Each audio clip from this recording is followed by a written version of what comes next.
Hello, everybody, and welcome back to Ready Steady Podcast, episode 31. As you can see, I'm back at my working computer desk for reasons that I won't get into on this podcast, because this is a podcast about board games and not my life. Speaking of board games, Barry knows about those. How are you doing? I'm good. A little poorly today, so if my voice gives out halfway through, you'll know where I've disappeared to. If Barry suddenly disappears, it will be either because he's unwell or because we still haven't solved a weird thing his computer does, and we may never. Yes. I don't know if anyone's actually noticed this, but I have done, for when I lose the video because of that, I've done a little mock-up of you as a terraforming Mars card that pops up on the video. And I don't know if anyone's actually spotted that, but the next time it happens, you can spot the terraforming Mars Barry card. No, I'll get one printed off and play with it next time. You've got an Earth icon on there, so if you okay, fit into sweet. a set looking for Earth icons. Anyway, we will very quickly address any comments from the last episode. There has been one that we'll talk about. Then we'll get into the news. We've got a lot of news this episode to talk about. And after that, we'll cover the games we've played. We're going to do 3 this time. And we're going to do a little bit of a deeper dive on those 3. Barry's got 2. I've got just 1. But I've got some stuff I'm excited about to talk about in the next episode. So maybe that'll be a more mic-heavy episode. We'll see. But first and foremost, listener comments. Only Then Studios, who are running the campaign for Darkleaf Gambit, which we talked about in the news on episode 30, reached out and responded to our coverage. They said, "Thank you for giving us a nod." For context, we were talking about the game. It is what it sort of seeks to do is turn your chess set into a whole new game, which applies to each side of the board a asymmetrical fantasy faction. So you've got these warring fantasy factions, and you can pick and choose from a selection, and then your chess pieces become your figures, and you'll do war on a chessboard with chess pieces, but also with player boards and tokens, and there's some poker chips involved and dice as well. So it's obviously a completely new and different kind of thing.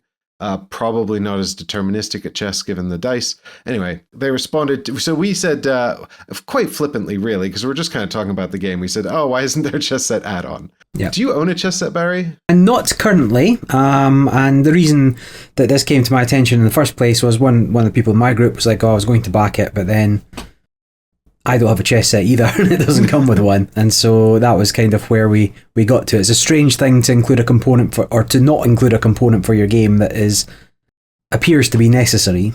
Yeah, it is a funny thing. It's actually the case that I do have a chess set. I don't get to play it very much anymore. And most of the time these days when I play chess, it's almost always asynchronous on apps.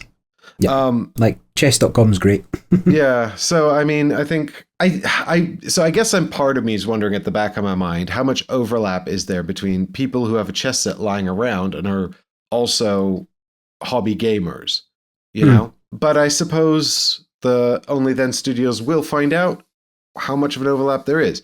Anyway, they've responded to us and said, "Thanks for giving the game a nod. We purposely did not include a chess set as an add-on item. While it could have been another revenue stream, and who doesn't want another revenue stream, we're committed to the idea of breathing new life into items people already have. And there are quite literally a billion chess sets in the world already. That said, we'll have a printable chess set for free available on our website. Thanks." I think that's quite admirable, really, at least the sentiment there. I think, another company might well have done, a whole series of chess sets, and you could get, or they would have done a chess board, maybe more than one chess board, neoprene chess boards, and also like chess pieces sculpted into the different factions for the game, and all that kind of stuff. So to be fair to Only Then Studios, you could have gone hard on the sort of, Kickstarter exclusive special custom sculpts thing. And we're going to talk about another company that's done something a bit like that in just a minute. But so credit to them. It is nice that they're trying to get us to reuse the stuff we already have. I do approve of that. Well, I feel like the problem I'd have if I got Darkleaf Gambit was that I would be then spending a lot of time looking for sort of like a medieval fantasy chess set that would look good with it. Because I do have one, but it's a very, very basic wooden set. And it's nice enough. It's very cheap. It's nice enough. Yeah. It's better than those hollow plastic chess sets. Yeah, people that used was to the have. last chess set I owned. They're pretty like a grim. £5 from Yeah, Smith's Toys, you know. yeah. But I've never had like sort of a really nice expensive one. I don't play enough chess at home for that. My partner hates it, so it's sort of right out. Anyway, Yep. good on them for that attitude. And you can always go and print a chess set from their website, which is pretty wild. Moving on, we've got in the news some big Kickstarter news. We've got a bunch of Kickstarter. It's really all Kickstarters and announcements. Fortunately, Barry's on the ball with a lot of this stuff. But I was going to talk about Agricola. I'm glad actually we're going to have time. The campaign will end, I think, tomorrow when this comes out, or even possibly later today. So this is obviously the Agricola Special Edition, following in the steps of Puerto Rico Special Edition and Castles of Burgundy Special Edition from Awaken Realms and their new Special Editions. Yeah, their new old games line. Their new old games line. So what we've got is 3 major different editions of Agricola. You've got a cardboard edition. So, if you've played Agricola, you will know that there's lots of little animals and things like that. And actually, Agricola, quite famously, was the first sort of big board game and possibly even the first board game to make the animeeples, right? To make that a thing. And so, up until that point, you might have expected white cubes as your sheep and black cubes as your wild boar. And Agricola was like, no, we shall have shapes. And thus, animeeples became a thing, and now they're very ubiquitous. It's really interesting that the cheapest form of the Agricola Special Edition is the cardboard edition, which doesn't have animeeples. It just has cardboard punch for everything. And I think this is Awaken Realms trying to offer just the sheer volume of content at the lowest possible price. Because if you get the cardboard edition of the game, you for 79 euros, you get all of the gameplay except for the 5 and 6 player expansion. So that's not just like Agricola, but that's the existing Agricola expansions, the new expansions Awaken Realms have produced for this campaign, and every single Agricola deck ever conceived of. If you don't know anything about Agricola, like just in summary, it's a classic old worker placement game with a deck of cards, and the cards are upgrades that you build to your farm during the game. So you could sub out the decks of cards, and players acquire a hand of cards at the beginning of the game in a draft or at random, depending on how you want to set it up. And then those are just your cards for the whole game, and you can't really get any more. There's also a little market that has cards in it, and those change deck to deck as well, don't they? The cards in the market. Yeah. As far as I'm aware. I think so. So yeah, and you'd pick a deck to play with at the start of the game, and that gives it a lot of variety and replayability. And I think this campaign, I didn't actually count them, but comes with well over 10 decks, maybe like 15 decks of cards. So it's over 1,600 cards. Yeah, over 1,600 actual cards, right? And the decks themselves are quite large, and there's quite a lot of randomization there. So you're not going to see the exact same selection of cards until you've played 4 or 5 times, probably. Because you only see a small number of them. If you're playing the drafting mode, of course, you see more, but you still only get a hand of like 6 or 8 cards. I can't remember. The cardboard edition, so it comes with all the cardboard instead of wood, and then it comes with all of the decks as well. And the only thing you would have to pick up as an add-on is the 5 and 6 player expansion. And that's 79 euros plus taxes and shipping. And then you can upgrade to the wooden edition, which is 109 euros. So 30 euros more gets you all that same stuff, but now it's wood on the workers and the animals and the little farm things as well. Like you get a little wooden stable and little wooden fences and things. And then you can get the miniatures edition, which replaces all of that stuff yet again with plastic miniatures components. That's 164 euros. But it will still have. Do you know what? I don't know if you get the miniatures edition, whether you will get the wooden or cardboard resources, because there are resources that are also wood and cardboard. But you can upgrade to the Grand Homestead Pledge, which gets you the plastic resources for 219 euros. And then if you want everything, and I don't really know what else this adds, the 5 and 6 player expansion, I think. With miniatures, you can go up to the Full House Pledge for 278 euros, which is basically everything for the 5 and 6 player game with all the miniatures, except the play mats, which you can add later.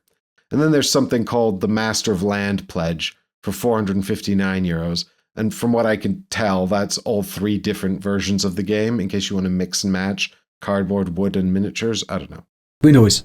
Who knows? I mean, as far as I was concerned, once we started getting into these price ranges, I was no longer very interested. If you're shipping to the EU and the US, it's about 30 to €50 depending on your pledge level. They're largely the same price, but there's a caveat that they're expecting the US tariffs to change before delivery. So they haven't accounted for that. So if they go up or down, the US prices have a heavy caveat. And the other thing is that does not include any taxes. So I went and I looked up how much it would cost me if I wanted the wooden edition with the 5 and 6 player expansion, because that's kind of what I'd be interested in. And once I put in the shipping and the taxes and everything, it was €182.60. And I was just like, that's way too much, like for me. I don't play Agricola enough. I'm actually quite happy with Caverna. I don't need 15 decks of cards for Agricola. I'm never going to play it that much. I don't have a hardcore group of Agricola players. I have a group of friends that would probably play Agricola, but would be equally happy playing Caverna or another game. So for me, it's not, I mean, the thing about Castles of Burgundy is I'm like, it's hard to imagine something that is the same, right? Like, I can't go, okay, Castles of Burgundy is great, but have you tried this? Right? Whereas with Agricola, I'm like, yeah, okay, Agricola is really good. Like, and I'm definitely happy to play it, but also I really like Caverna, which is kind of the same game. And I already have that. And if I already had Agricola, I really don't think I'd be looking to upgrade it unless I was desperate for those decks of cards. But I think you can get very reasonably priced copies of Agricola that come with at least 3 decks. So, I mean, this is going to be a deeply personal choice. Only you know if you play enough Agricola to justify this. But for me, Agricola, unlike Castles of Burgundy, doesn't fall into a space where it's so classic that it's a no-brainer, right? Yeah. And I think you largely feel the same. Yeah, like I backed Castles of Burgundy, I backed Puerto Rico. I played some Agricola to remind myself why I didn't like it. And we spoke about the app being no good. And I played it, I was like, actually, maybe I do like Agricola. And then I played it again, I was like, no, I do not like Agricola. So it's not on the radar for me for this purchase. I'm still unclear what the zombie Agricola is that something still to come? Yeah, that's not launching till next year, so we don't really know anything about Dead Harvest yet. Fine. So you're probably not the best person to be assessing this. No. I didn't end up backing Puerto Rico either. No, I think that's fair. I only backed Puerto Rico. I played it a few times, and enough that people were still keen to be playing. So like if it sometimes comes up as a suggestion for getting played, so I was happy enough to upgrade it because my copy is battered. Like I got it secondhand originally. I did manage to pick up one of the expansions, maybe 2 of the expansions, but the opportunity to have a updated version was appealing rather than have this sort of half crushed box on my shelf. So there was an additional bonus for me to get it, and I think it will get to the table a number of times, and it's useful at the higher, well, sort of five player-ish player count for it, because I don't have a huge number, sort of 5-6 player games, but surprisingly, particularly 5 player, I don't have a huge number of them. Whereas I do have a huge number of games in general.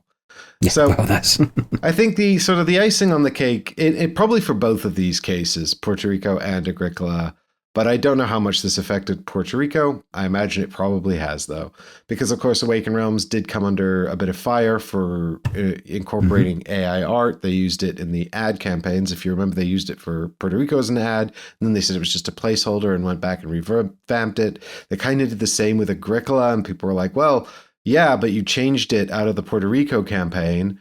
And then, so they've come out with this statement, which I will now read. This is Awakened Realms' statement on AI. First of all, we have a full team of in-house artists in the company, 15 full-time, very talented 2D and layout artists just in the board games division, and we work with many contractors.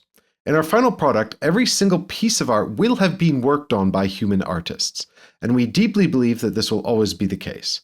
Human creativity is a key ingredient in creating any game. Having said that, we are using a vast area of new technologies in our art creation pipeline. It varies from artist to artist and is present in different stages: prototyping, conceptualization, composition, etc. It also varies from project to project, depending on the art style and general guidelines. We are using different technologies, including AI tools to various degrees, from built-in Photoshop capabilities like intelligent brushes, advanced texturing, and some other AI tools, to internal stable diffusion models, MJ models, pixel correction, scaling solutions, and so on. Everything we use is screened and accepted by our legal team as fully legal to use. Those are different tools that we use not to decrease cost and definitely not to replace artists, but to bring better quality to our customers and enhance creativity by allowing faster prototyping and iteration. We are constantly growing our art team. In the last 12 months, we have hired 6 new artists, as well as yearly increasing wages and sharing profits by yearly bonuses. We really care about our team and are extremely proud of their work. We deeply believe that in any creative endeavor, human involvement is absolutely essential, and instead of just talking the talk, we've actually walked the walk and increased our artist count and wages every year. This is our statement on the topic, and we are fully dedicated to supporting and growing our art team, as well as bringing the best quality to our backers. We believe that this approach is better than making big PR statements and then firing people with a week's notice, as, unfortunately, can be observed all around the industry. A little bit of shots fired right at the end there. I'm not sure who they were targeting. But clearly they have some thoughts on that. I still think AI stuff really makes me sad. Yeah. I don't think it looks as good as stuff that is even just from conceptualization, human art. And that's subjective. You know, maybe you think AI art actually looks better than people art, and that's your opinion and you're entitled to that. But I also think it's just the entire backdrop. I'm not happy about the current fighting that's happening in the AI news sphere between the people that want to just push AI forward and profit from it, and the people who think we need to stop and pause and really think about it. And, you know, there's a lot of discussion going on about that, and it's all very uncomfortable and disconcerting, I think. Overall, at the end of the day, I just think if it's generated and then reiterated on, it can be pretty close to as good as stuff that humans have generated, I guess. But I don't know. I don't think it looks as good. It probably will get there. But, you know, it's still costing jobs. And at the end of the day, it's not like those jobs are going anywhere. It's just that the efficiency is creating a cost saving for the company that bought it, which is fine. But none of those programs are free. And Awaken Realms is paying all of the people that made the AI stuff. And, you know, I appreciate their comment about the legal team, but that's because it's moved so fast, nobody can keep up with. You know, you can say it's fully legal, and that's fine. I don't think it will stay fully legal. I'm pretty sure there's going to be some big court cases and some legal precedents that's going to be set, and then it's not going to be that way anymore. You know, we've just seen Disney announce that they're suing Midjourney, and I think that's the beginning of it, because people are not going to be able to take down those AI companies, but maybe someone like Disney is. Yep. And I think the other side of that, you know, is just because it's legal doesn't mean it's moral. It was deeply immoral, I think, what a lot of those companies did. And when they started doing it, they had a choice about how to do it morally, and they chose not to do it morally. Now, if you don't care about that, that's fine. That's your prerogative, and you can go away and play your new copy of Agricola happily. My point is just that there's a lot of other options made by, you know, creators who are not using AI art or who are just struggling creators, you know, and could use your support. So, like, I don't need another copy of Agricola, and I certainly don't need another worker placement Eurogame. So I think I'll just spend my money on projects I'd really like to see out in the world instead that don't use AI art. The hot takes. That's what people come here for. Yeah, like, I mean, there's a lot of nuance to a lot of areas of it. I think, yes, just straight up using AI to power the art behind your game is both objectionable and may for people like me and you, when you see it, like I'm viscerally turned off. Like I'm exposed to it all the time. I think actually in many ways you have a more visceral reaction to it than I do. For me, a lot of it's about the context, but for you, it's the visuals as well. Yeah, like you can just spot it a mile away, but that's going to change, right, over time. You won't be able to spot it a mile away. But also at some points, the people whose data is trained on, that's part of their style, and suddenly you're looking at real art, and a lot of false accusations are coming out because actually, that looks just like AI. It's like, well, yeah, AI's used my Time art. Troopers, isn't it? Yeah, so Time Troopers was the one where I was like, just looking at it online and the compression on Meta, so Facebook, with the images as such that it was really hard to see, and it looked like AI, looked 100% like AI, and then seeing it in person kind of alleviated some of that fear for me. But there's so many other games, and you see the same styles over and over, and where that is something familiar and enjoyable about seeing art with Vincent Dutrait, right? I mean, or some of your other favourite artists on board games. Seeing it through AI is not giving the same warm feeling to a lot of it. So yes, like there's a lot of nuance to the discussions about how it is being done, how it should have been done, what can be changed, what safeguards need to go into place, and what moral obligations companies have towards using it, and individuals have towards using it. Like I work in the sort of digital space, and my leanings are more towards a lot of what would be classified like deep fake and sort of this what's the word, like generated media. Well, so far, deepfake has not had a major impact on the industry, but we might not be far off a team of artists generating a board game that is in the style of Vincent Dutrait or in the style of Ian O'Toole. So yeah, then you might be misled or surprised. Yeah. So yeah, I mean, obviously, currently the art for Agricola looks quite unique. And I guess they've done quite a good job of making sure it at least doesn't appear to be a direct riff of some other artist or some other style. And, to be fair, they seem to have a pretty sizable team of artists. I think when I look at a campaign like Agricola with 1,600 cards and all the other art to boot, I feel like 15 full-time layout artists is warranted. But who's doing the actual art? Are they also doing the actual art? But anyway, you know what? Like Awaken Realms has a huge production line, and they're making an awful lot of money. Now they're also producing video games. And so I don't know how many artists would be enough. I feel like they probably could do with more. Just by dint of how many how many products they have in the pipeline. Having said that, they have hired 6 new artists in the last 12 months, and if they're generating work for artists, fundamentally that's a really good thing. And to an extent they have to remain competitive and a viable business strategy.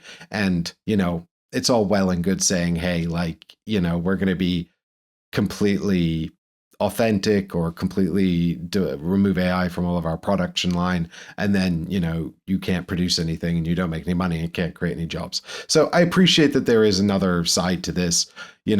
I do think the quality of the end product is really important, but I also think it's really important to recognize that a lot of the AI stuff is trained on other artists, and that's really not great. So anyway, speaking of AI styles, we've seen some more creative AI art use this week, haven't we?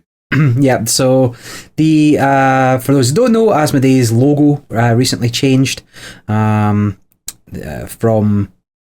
it's a bit more modern looking. It's very it's much flatter, much more adaptable as well. But somebody on their social media marketing team decided to showcase it on top of game backgrounds. However, all of those game backgrounds were AI generated, but they then captioned the post that they put up, which was flashing through these games with the Asmodee logo on it. Oh, can you recognise all these games?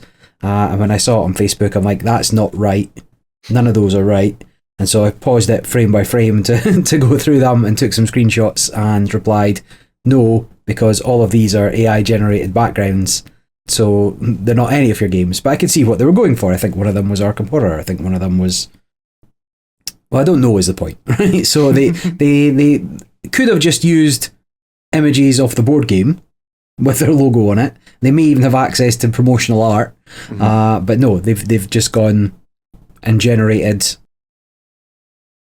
the post, or at least the images. It's hard to tell whether they generated a bunch of different images and strung them together or asked a video creation software to make a video. Yeah. I can't tell. But, I thought it was very funny, your Facebook post. I enjoyed you firing shots at Asmodee. But there's like two really obvious problems, just really obvious problems. One is some of the games are unrecognizable. Yeah. There is one that is sand, and it's really hard to tell what that's meant to be. Asmodee also have a lot of titles, but the sand one is particularly unintelligible. The other thing is they seem to have just plugged their new logo, which, by the way, is just the word Asmodee in lowercase.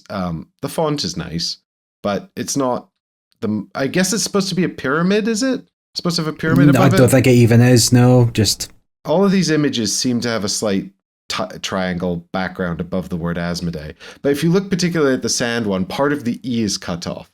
So they didn't even bother to put the logo on afterwards. They asked the AI to incorporate the logo, and then the AI got some of the lettering wrong, which is particularly amusing. But the other thing I'd just point out is like the Azul one in particular, they've clearly make it Azul, and then it's very AI Azul, and some of the tiles are just wrong. But, if you know the Azul box art, you can see how wrong this is. So that's not really great. And then the other thing is they did a small world one, which I don't know if they added in the giant after, but it's taken the giant who was on the front of the first edition, and it's like perfect, and then everything else is wonky. And like Miguel Coimbra is a beloved board game artist, and this is, I doubt he got any money for this, but it's very strange, and it feels like not something that should be done. This just feels... Well, not from a publisher the size of Asmodee. Yeah, they're not hurting. They could have just paid some people, or, I don't know. They probably own this art. Correct, right? They so fundamentally, just used this art. The social media intern that they've got doing this, obviously just, this is a cool thing I've found. I'll do this and I'll post this and I'll get some engagement. I'm not totally blaming them, but there should be some guidelines from the top on how to use AI within the company, and that does not appear to have filtered down to, I think it was Asmodee UK specifically, right? If you're looking to fire somebody, no, please don't. Just, a rap on the knuckles is fine. But like, people won't know. People won't know not to do it if it's never been explained to them what it actually means. Yeah, and it's often the case with social media stuff as well. It's becoming such a wasteland of trash anyway. Like, how long do you want to spend on a social media post anyway? I don't know. Like, those YouTube videos are pointless. Now, listen. YouTube has never really been social media. Right, even though it's trying really hard with the shorts. Shorts, yeah. But anyway, it doesn't look like it's going away. People need to be wise to it, and I'd argue people need to call it out where they see it, and then at least have an opinion as to whether you're willing to accept it or not. Yeah. And, if you know what the sand game is, comment down below. Don't go comment on Asmodee's post. It will only encourage them. So come over here and comment on our video. We'll take your comments, good, bad, or whatever. Why don't we jump over to one of your articles? Sure. So the thing I'm probably most excited about in the last week or so has been the Cyberpunk card game. So this was just announced. The designer, I forget the guy's name, came onto maybe Facebook or a Discord or something and announced that this was happening. It was Reddit, in fact, because they have taken inspiration from Arkham Horror, the card game. That was one of the sort of motivators, so moving a system that's comparable into the Cyberpunk world, but different enough, right? So the whole game is within the deck. There's no setting up scenarios in the same way, and I'm not sure whether you're making your own character deck or not. I presume you are, but the campaigns, everything's in one deck from what I can see. The game, however, looks pretty retro, right? So it looks like when Cyberpunk was first envisioned, but not in a good way. Like, the cards are not appealing to a modern eye, shall we say. Card game templates and design has moved on a long way from what they're trying to put out now, and even Riot Games were coming out with their new League of Legends card game, Rift Bound or something. Like, they came out with something that was a bit subpar, went back to the drawing board after people talked about it, and have come up with a new template for most of the cards before the game comes out proper. I don't know if that will happen with this. I think they're fairly locked into what they're going to do with it, and it just looks ugly and not the kind of fun game I want to be getting into. But there's not a lot of information about it yet. They were surprised so many people kind of jumped on board as soon as they announced it. It will be going to crowdfunding. At the moment, there's a pre-sale, get in for $1 to get a bonus card. I'll keep an eye on it and see whether it looks like it's worth playing or not. Obviously, another cooperative card game using a comparable system to Arkham Horror or the Marvel Champions or Earthbound Rangers could be of interest to me. I don't care so much for the Cyberpunk world. More of an Android man in that space, but I don't hate it. So we'll see if that is something that develops into something worth owning. Well, I was going to mention, isn't Netrunner originally set in Cyberpunk, or am I making that up? Yes. So the original Wizard of the Coast was Cyberpunk before moving to FFG in their Android universe.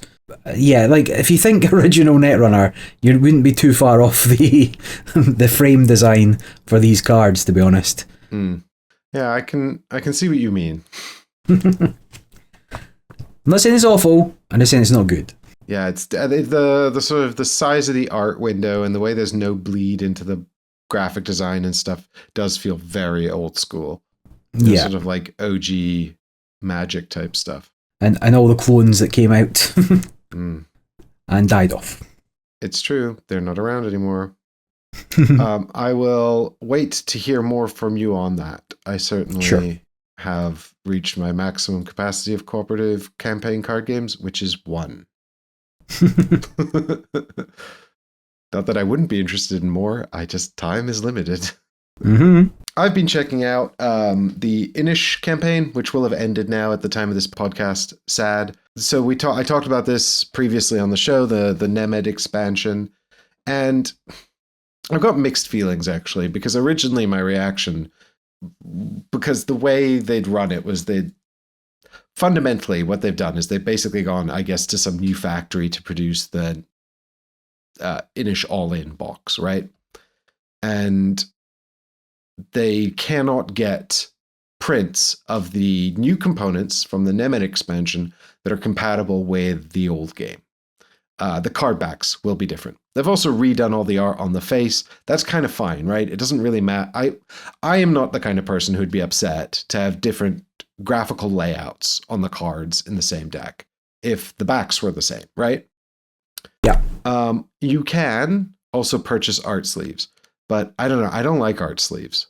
I find that they tend to be quite delicate and then difficult to replace. So, and then if you don't like card sleeves at all, that's not a very good solution. So they have offered what's called a Nemed Legacy Pack, which is the expansion for the old crowd, but it's because I guess they have to go back to the original factory. Now, I have technically made this stuff up about the factories. I'm assuming this is what happened because the Nemed expansion, or the retail offering of the Nemed expansion, is cheaper than Nemed Legacy, despite the fact that it doesn't really contain anything different. Just the art is compatible with the old stuff, right? In Nemed Legacy. But once I pledged for Legacy and went through and backed it with the shipping and the taxes, it was €50, which is £43. Now, there's a lot in the expansion, and actually, that doesn't seem like necessarily the worst. But then I looked, the problem was that the big box has so many quality of life improvements, and it's only £30 more for the whole big box with the new big box and everything. Additionally, which made that more difficult for me, was that Nemid Legacy, now this is going to be a me problem, so I apologize everyone else. Nemid Legacy is not available for pickup at Essen because it will not be done in time. But the big box is available for pickup at Essen, and it's €55. So I could pay €50 for shipping Nemid Legacy to my house, or buy the whole new product for €5 more and get it 4 months earlier.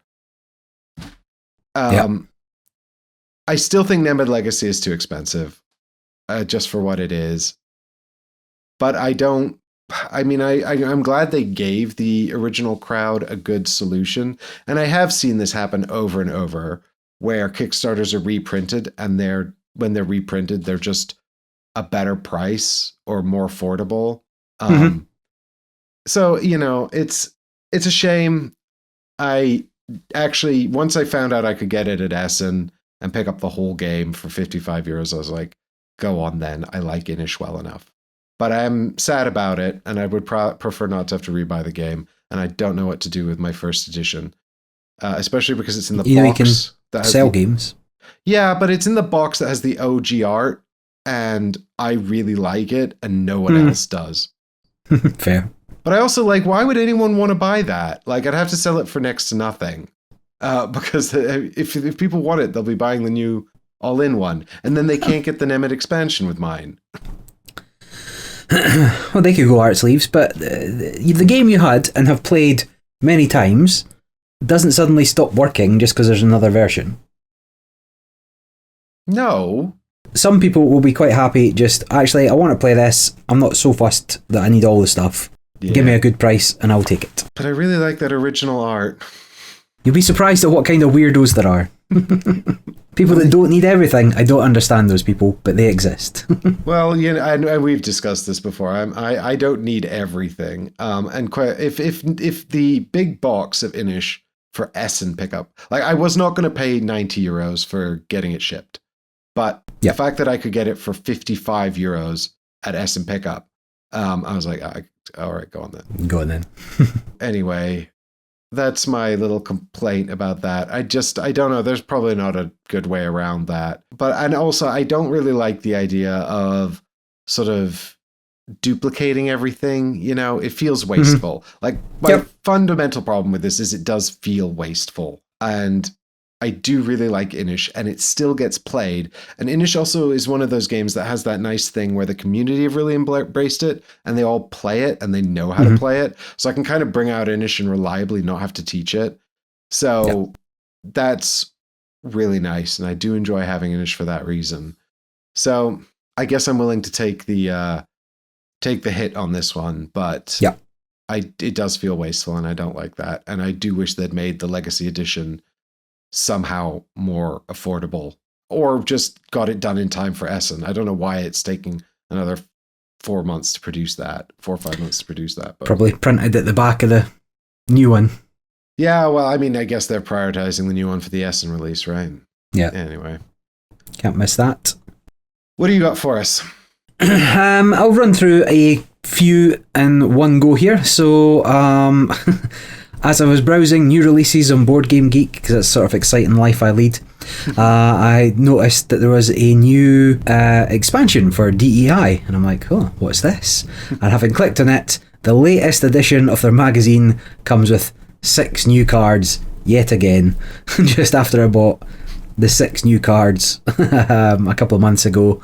And so the remaining £24 or €24 of the $25 magazine that I don't care about, I have had to ship over from Italy just to get these 4 or 6 cards to add to my collection. They must at some point release these because they're starting to stack up now. They've got to find some other way for people to get them, because it's also super expensive to ship a single magazine over by the well, by the prices they charge at least. But anyway, I've got that coming. Speaking of having to have everything. Yeah. I will not be buying that. I'm happy to skip the 6-card DI expansions. You're missing out. Yeah, you tell me how much better it makes the game, yeah? Oh, it's a different beast. It's completely reinvigorated. And then also noticed that the new expansions for Captain's Chair, Star Trek Captain's Chair, the Star Trek implementation of Imperium,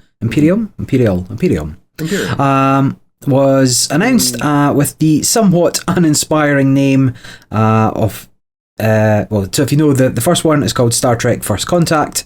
The two expansions are To Boldly Go and the uninspiring Star Trek Captain's Chair Second Contact. There has to have been a better name for that, but it has a whole new box worth of stuff as far as I'm aware. I've actually not had a chance to play it, so... Star Trek Captain's Chair. Yeah. So I played it 3 times, and I really like it. And I do really like Star Trek. I don't really like Imperium. I'm a much bigger fan of this. So I'm pleased to see more cards and more stuff, particularly because this has Captain Kirk in it. So good. That's good. I watched, what was it, Undiscovered Country yesterday. Oh, yeah. Good. Yeah. Fun. But speaking of uninspired, there is a new game I spotted as well from Wolfgang Kramer and Michael Kiesling, and that is Lords of Worlds. Cool. You'll never guess what the theme of this game is. Just, it could not be more generic if it tried, I don't think. And this is from Mojito Studios, and really, come on, you've got, these two designers, Michael Kiesling having done Azul most famously, and Kramer having done many things, but I recently played El Grande for the first time. That's another old game made new. For the first time? For the first time, and I had a good time with it. Thank you. I lost by, well, I didn't lose, but I was very middle of the pack in terms of the score. Well, that's understandable if you have not played before. It's been around a while, and the strategies are well established. Well, actually, it was new to all of us. Like, none of us had it previously. But yeah, that was good fun, solid, older game. Just everything works. Like, just everything there just needs to be there, and it all contributes to the game. And your actions and your choices matter, and it was just a lot of fun. So, whether or not Lords of Worlds is a good game, it could. It's not like El Grande's not beige and dry, but Lords of Worlds is uninspired. It's 2025. ChatGPT will come up with a better board game name for you. There you go. There's a use for AI. Yeah, and I think, the thing is, like, I don't know. So with Lords of Worlds, I like Azul. I think that's a really great game, and I really like El Grande. I've not been a big fan, and I think I talked about this on the Ready Steady Played review of the Palaces of Carrera.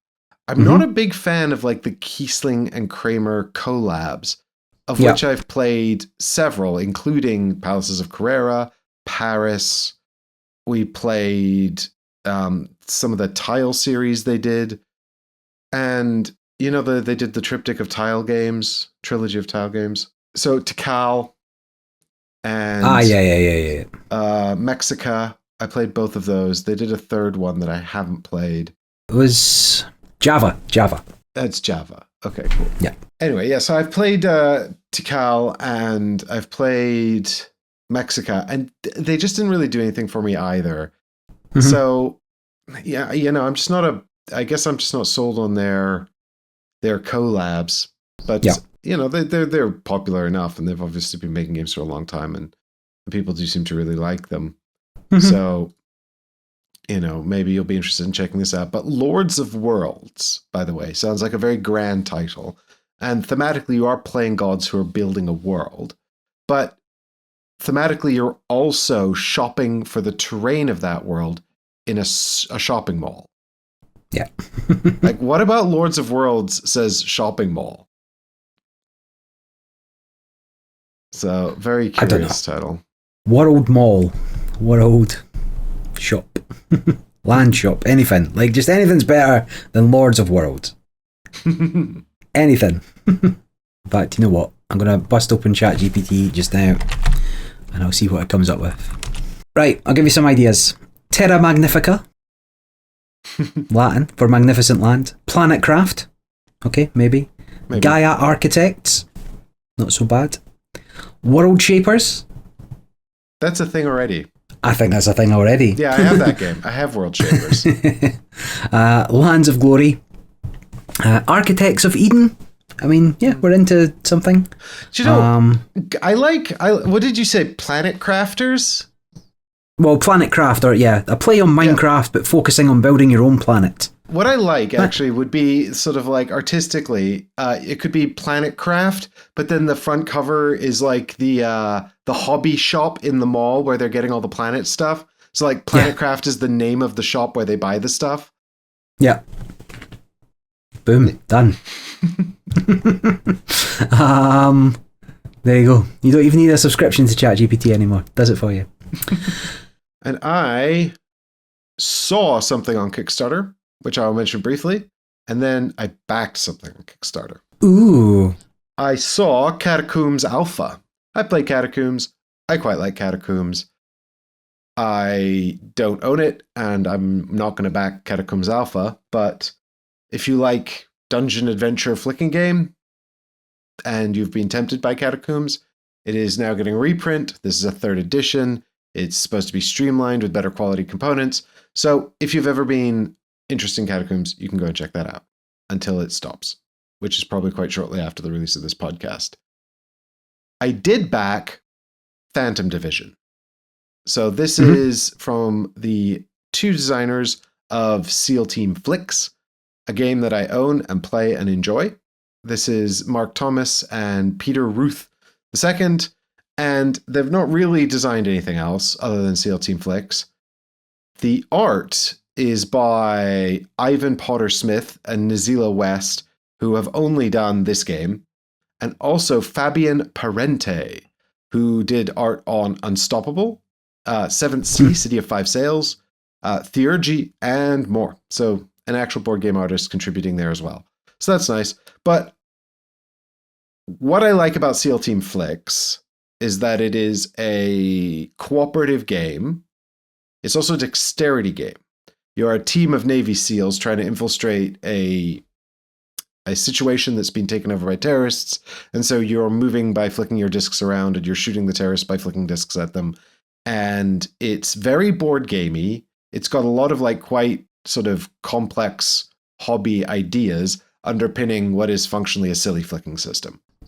And so it's often a lot of sort of strategic decision making to set up good moves and shots, and then terrible, horrible execution at the very end, which I just find really, really funny and enjoyable. I really love failing at SEAL Team Flicks and hitting my friends with grenades, even when I was flicking it in the opposite direction. How did that happen? I don't know. But it's got wooden discs that you flick around, and it's got 3D walls that make up the sort of the terrain. You're looking at a top-down building layout as you flick these discs around, and they bounce off the walls and things like that. So I really enjoyed that, and I'm quite happy to support Phantom Division, because it is a strange and peculiar thing. It's fundamentally a silly game about flicking, but with a complex hobby rule set over the top. So that's exactly the kind of thing I like, and I'm looking forward to it. I see on GameFound, like there was a lot of comments. I was like, that's interesting. It's 192 comments, but this is a relaunch? Yeah, that's right. So they'd launched it on GameFound originally, and it didn't, or they canceled it pretty quickly. I did actually back it then, but they canceled it pretty quickly and went away, and now they've relaunched it on Kickstarter. Well, not a lot of info up there, but yeah, could be interesting. I'm not against some silly. I was going to say there is more. So the entire rulebook's been published. They're very good about answering rules questions in the comments. I've seen a lot of people asking questions that are being addressed. And I believe that they're just about to upload a gameplay video with the two designers playing as well. I was happy to back this just based on my enjoyment of SEAL Team Flicks. But I think if you're curious about that, there's some more information there and coming. Gotcha. Oh yeah. Loads of stuff up on Kickstarter. Cool. Then last few bits from me in terms of the news then. So this week, or last week by the time you see this, there was a new Twilight Imperium Codex came out. It has some additional rules. It has some sort of twists to the gameplay that you can add in, including a version of the game where you could kind of go all out war if you wanted to, taking it into a proper fighting game rather than not. So that codex was released, and that is now available to print at home, or if you're on some printing groups, I'm sure there'll be a group order at some point. But there's still no word on the new boxed game that's coming for Twilight Imperium. We know it's in the works somewhere, but it's not been announced as to what it was going to be. But people are a little concerned because FFG this week also announced there will be a 15% price hike in the US across the board to deal with tariffs. And so that is probably kicking in the next couple of weeks for anybody that's looking to buy any FFG products. Whether that's only going to apply to new things that are brought in or the existing line on the shelf, unclear. You would think it's only new things, but probably the stuff on the shelf as well. Yeah. Of course, you might not care about that and have too much money to burn, in fact. And if that is the case, why don't you head on over to the Lord of the Rings Confrontation game found that's currently going. There you can purchase or about to start at least, there you can purchase a $3,000 version of the game. Comes with its own dedicated table, sort of inlaid drawers to store the pieces. The tabletop is a textured map that kind of has the mountains and the valleys of Middle Earth to put your pieces on. But for what is quite a simple and low component game, $3,000 is a lot, but I bet some people will buy it. I mean, it is. Okay, so we've talked about Lord of the Rings, the Confrontation, already on the show. I have the original 2002 edition. There was a deluxe edition that added some more gameplay. I don't know if they've got even more gameplay as part of this campaign, but they've got what they call an heirloom quality collector's edition, which Barry has pointed out is $3,000 US. I believe it's 2,999. Let's not be, let's not over. You can keep that penny. But I mean, I think for me, the biggest issue with this is that Lord of the Rings: The Confrontation is not a very high skill ceiling game. It's fun and it makes you feel like you're making really important decisions, but I think a lot of the outcome of the game is kind of determined by your opening deployment. And because it's entirely secret and you don't know what your opponents put anywhere and they don't know what you've put anywhere, that's kind of completely random. And so the ultimate skill curve, it's not like chess where you're going to play it for your entire life and get better every time you play. You're going to hit that skill ceiling pretty quickly. And then you're just going to kind of be playing a fun Lord of the Rings game because you have 20 minutes to kill. It's never going to be anything more than that. And so this is completely absurd. Well, what they should do is make it so that tabletop can be flipped, and on the back of it, have a chessboard, and then team up with Darkleaf Gambit. What? Why did they miss that? Yeah, exactly. I mean, and this is absolutely gorgeous. Looking at it, it's completely stunning, right? Oh, it's nuts. It's amazing. And the map of Lord of the Rings. Well, I mean, and this is the other thing, right? Though what they've done is they've kind of directly the map of Lord of the Rings that the Confrontation uses is only so accurate. it's kind of like, because it's got to be a diamond board, and the way the spaces are laid out on the board, you don't actually, it could have been completely abstracted, but they tried to make it look a little bit like Lord of the Rings. And then the idea is that there's a big mountain range in the middle, and so getting over the mountain range in the middle is quite difficult, and that's a part of the positioning of the pieces and the different pieces you use, etc., etc. And they've obviously modeled all of that. It's a beautiful looking replication of Middle Earth that is not geographically accurate. So it's a very peculiar thing. And you couldn't even use it for the miniature skirmish game or anything like that either. You cannot use this for anything else. No. That top needs to be able to be flipped.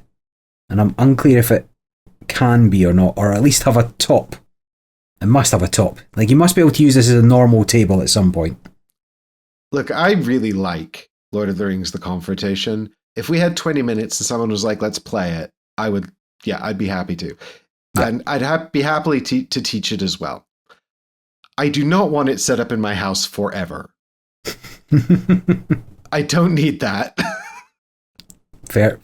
But, like, look, there is an Ultimate Edition as well. I don't know what they're going to charge for it, but that'll probably be worth it. The pieces look really nice. Yeah, this was at Expo. I didn't get a chance to play it. Okay, so I've still never played it, but it did look nice just set up, even without the Ultimate Edition or the heirloom. What, they didn't have the heirloom edition at Expo? No, I don't think there's one. They must have made one, because that's not a render. It might be an incredible render. Nah, a lot of that looks like it's... The cards look like they're on the... Yeah, it doesn't look like the a drawer. render. Yeah. I wonder if somebody, like, who runs this company made it because they love this game. And then they were like, well, we should get a reprint going. And then somebody was like, why don't we produce your bespoke thing as part of the reprint? And they're like, okay, yeah, sure. It'll probably cost $3,000. And everyone else was like, that seems reasonable. So strange. And you know what as well, though? I'm looking at that felt inlay for all the pieces, and the deck of cards that you use is in there as well. I bet you couldn't sleeve the cards. That's a tight felt case. Unplayable. Well, look, I'd hate for my £3,000 or $3,000 copy of the Confrontation to become unplayable because someone marked one of the cards. Is the actual cards any different, or is it just the bog standard version of the game in nice pieces? I'm actually looking at it. So it looks like the plastic stands have been painted, or maybe they're made from a better material. Yeah. The cards themselves, I would hope, would have some kind of embossed linen finish or something nicer than just, the standard components. But yeah, the actual game pieces don't look that much higher quality than the ones they're offering in the Ultimate Edition, with the exception of the color. But that, I'm sure that they will be. It's probably just not yet realized. Evident. Yeah. But I think this is a great little game. I would happily pay 30 or 40 quid to get that Ultimate Edition. If it's any more expensive than that, I'm not sure. Yeah. Because it is a 2-player game that you play in half an hour that is very random. But it does a good job of making you feel like it's not random, and it's therefore exciting. Because you don't know what's going to happen. I've not played it, so I've nothing I can relate to that excitement. And I've never been excited either, so... What, in your whole life? I wouldn't know what it's like. In my whole life, no. Never been excited about anything ever. Board games, bah humbug. I guess one last one for me, and this was an interesting new game announcement from Bezier Games, and that is a game called The Game Makers. So this is a meta board game about making board games. So a little bit like Tabletop Inc., which I may have mentioned in the last podcast, having seen at UK Games Expo with the new expansion coming, the crowdfunding expansion coming. But unlike that one where you're kind of making fictional games, this one from Bezier has over 300 licensed games in it. So you will be making a copy of Wingspan, you will be making a copy of Terraforming Mars, and I think regardless of how the game plays, which I think it will be fine, will do pretty well off the back of that alone, I would thought, or the enjoyment for making games that you have on your shelf would be quite high. Yeah, I mean, so there was, so for just let me caveat this because this might become apparent, but I find this kind of meta theme very off-putting. I was not super excited by the meta theme of Meeple Link, and no longer called Meeple Link. I don't know what they. Tabletop Inc. Okay, yeah. But and because didn't they get sued or something? Or, correct. That absolutely should have done a crowdfunding to fight that. Yes, but. So this kind of meta theme doesn't do much for me. Having said that, I'm not so opposed to it that if the game was really good, I couldn't get over it. There's also some really nice attention to like little things they did. One of the things I noticed from the details of this was that they have a QR code in the rule book for the tie breaks. And the tie break is going to be which one of you made the game that's highest on the BGG rankings. But it's a QR code, so you can check the exact rankings. So the tiebreak's going to change over the course of time, which I thought was really cute. And so I they've really embraced it, and that's nice. I did also read some of the other rules, and it was all about like sort of making the games and blinging them out. And I don't know whether you're going to be expected in the game to sort of like meticulously recreate it. Like, if we try to put miniatures in, or like, I don't know, wooden miniatures in Gaia Project because the wooden pieces are nicer. Are we going to lose points or get points, or are we expected to completely faithfully recreate the game as it exists? Yeah. I don't know. But I don't think so. I think the games have requirements for resources for you to make them, kind of thing. So wooden pieces or cubes or whatever. Mm-hmm. But also not sure. Until I see some videos or read the rules, it looks interesting.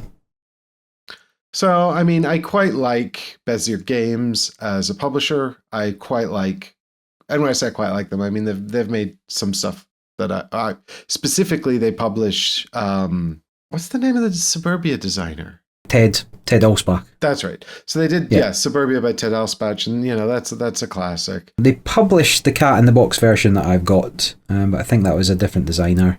Mm-hmm. And then you spoke about Maglev Metro, right? Which is Ted Alspach again. And I mean, Maglev Metro is gorgeous. So insofar as their Kickstarter campaigns go, I'm not particularly concerned about them, making it good quality or delivering on it. They're a big publisher with quite a lot of quite solid titles like Suburbia, Castles of Mad King Ludwig as well.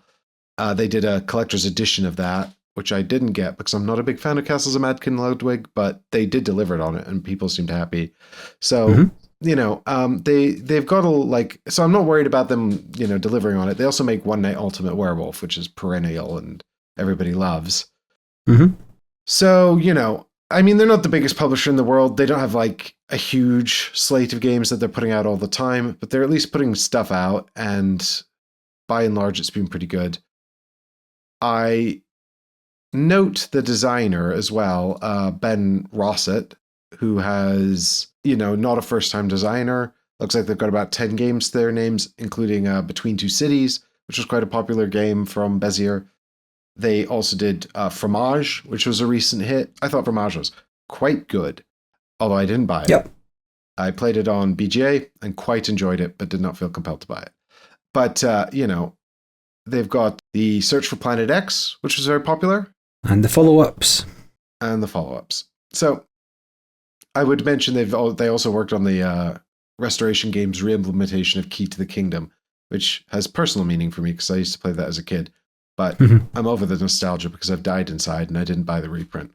so sad. It's so sad anyway. But yeah, I'd definitely play this if someone else bought it. And for me, I think it's just my personal reaction to the theme that sort of puts me off buying it. But I will definitely still look at the campaign. And if I think the game looks solid enough, I might be able to overcome my personal subjectivity about the theme. What do you think? Well, I'm interested. So I'll wait. But gameplay will trump all, right? Yeah. And what I read about like the rules as well, like the way they were describing it, is it sounded really, really authentic, which makes sense because they're a board game publisher. They know how to publish board games. They can make a really authentic game about board game publishing. Although I wonder if there's a risk that they try to make it too thematic and then it stops being fun. Could be, yeah, if it becomes like work. Yeah, exactly. It's too much like work. So we'll see. But I'll definitely check it out anyway. And it's a very cute theme. And it's nice that they managed to get all that those licenses together as well. Yep. Well, speaking of board game publishers and games that we recognize, the very final headline we have today, which is a quick one, is just Asmodee buys Zombicide. So Simon shedding more stuff. They sold all that stuff to Tabletop Tycoon, which we talked about last time, and now they sold all the Zombicide stuff to Asmodee. So I suppose if you like Zombicide and you were hoping for more Zombicide or reprints of the Zombicide stuff you couldn't get, that's probably going to happen. In terms of like the sort of future of Simon, I do think it's interesting because they may well have felt like the Zombicide well was dry. You might feel like that. I didn't engage enough with Zombicide to know one way or the other, but I was never a massive fan. I know you were in the early days, Barry, so maybe you're a better place to talk about this than me. But certainly I'm not sure if there's much more mileage in the title. Yeah, there's a couple of bits to consider with that. So I think in terms of, there's not much more they can really do with the Zombicide brands. Like there's so many versions now, even from 2nd edition onwards. I was one of the guys in my playgroup. He'd been earlier at the weekend to go play Zombicide, and he's just like, I don't know why people still play this. It's like something I play with my kids, but like there's no fun to be had as an adult. However, the Asmodee deal does not include the rights to the DC and Marvel stuff. Now, whether or not it prevents Simon from publishing more DC or Marvel stuff, I don't know. Because those are quite small campaigns, right? So there's quite a lot more for them to get out of that. Yeah, potentially. I don't know the ins and outs. I was being very sarcastic. Those were massive campaigns. Yeah, but it's still only covered such a small fraction of those DC universes. Yeah, sure, that's fair. That's completely fair. You're right. They also did publish like the lighter versions of those core sets as well, as a way to drag people into the world of Zombicide, and the comic book Zombicide especially. Yeah, so I don't know the ins and outs of it. It would be odd, I would suppose, if Simon were able to publish more DC or Marvel, but similarly, those licensing deals are often short-lived anyway, so it could be that they're about to expire regardless, and then Asmodee would have to negotiate themselves to re-establish those licenses. But as we know from previous discussions, Simon posting significant losses in the last sort of shareholder update, getting a cash injection through Zombicide and the other properties that they've sold kind of makes sense. If they think they can make more out of the sale of it than they can from additional campaigns after you take out production and running costs. Just maybe a way to balance the books. People have taken it relatively positively, because obviously there's a lot of outstanding Kickstarters and crowdfunding games from Simon at the moment. So they're taking it positively, that is giving them enough cash to fulfill those and hopefully become solvent and cash generative again to keep making games. Mm-hmm. Yeah, well, I think that's exactly right. And so it'll be interesting to see. A lot of people are pretty convinced that Simon will not survive. So it'll be interesting to see whether this is. I mean, I suppose that if they were not committed to trying to survive, they wouldn't be making this effort. So we'll see. Or trying to get the money out before insolvency, but we'll see. Oh yeah, or trying to get the money out before they have to declare bankruptcy. I declare bankruptcy. Well, but yeah, that's the news. So we're moving into the stuff that we've been playing. I know that we've both been playing a lot of games, but we've picked out just a handful to talk about. You finally got a chance to play Moon Colony Bloodbath. I did. That was released just last week, so to the general populace. Unfortunately, I'm just a pleb. So yeah, got a chance to play that and enjoyed it enough that we played 3 games back to back. Yeah, so I talked about, I'd had a friend that had imported it from the US, and so I got to play it a bit earlier. It did take a little longer to come out here. But I talked about that in episode 23, and I really, really enjoyed it. And I thought it was a promising sort of beginning to what could be another Donald X Vaccarino line. So I'm really pleased that you've been enjoying it as well. Yeah, really good fun. It almost came down, we're playing 3-player. The games are really quick. The rules are really easy to understand. The disaster management element of the game is just like, oh, okay, maybe I could survive another turn. I won the first game. No, I won. So one of the guys in the group won the first game. I won the second game. And then it very nearly became the third guy won the third game. We all died on the same turn. Or nearly died in the same turn. The winner of that had a single survivor going into that last one. So it was really close, that last game. So even though the disasters that come up are very random, the cards you get dealt and or draw and play, can be a little random, there is definitely at least a slight skill curve to learning to play and getting better at. And as I say, by our time of the third game, we're all on a par. We all had our own things going on, just trying to survive that little bit longer. It was good. So if you want to find out if Moon Colony Bloodbath is the right game for you, do check out our further detailed, maybe more detailed notes on episode 23. Yeah. But we're going to talk about another game we've talked about before. But you mentioned this in passing on the last episode, or very briefly. So it's time to get some more detail about Tacta. Yep, and it is quite a light game, but worth going into. So Tacta was a game I picked up and played at the Games Expo the other week. I had seen it, but I didn't really know what it was. We went over to the demo tables, had a game, and it was super enjoyable, so picked it up later that day. This is from the Op Games, and designed by Jason Tremblay, and I think this is his only game. And there is no credited artist, but that's probably because it's mostly just graphic design. There's a lot of angles and dots and shaded areas, right? There's no art per se. But is there a theme? No. Or if there is, it is unknown to me. They are basically just shapes on a card with dots in them or empty. So I've played it this fair few more times now. It's always been a success when it's come out, and people have played either a couple of games back to back, or everybody's been like, oh yeah, really like that, really good filler. But it plays 2 to 8 players, but only if you have the promotional expansion. So they were giving away this promotional expansion, which is a full 2-player version of the game, but comes with 2 colours that aren't in the main game, so you can go from 6 players to 8 players.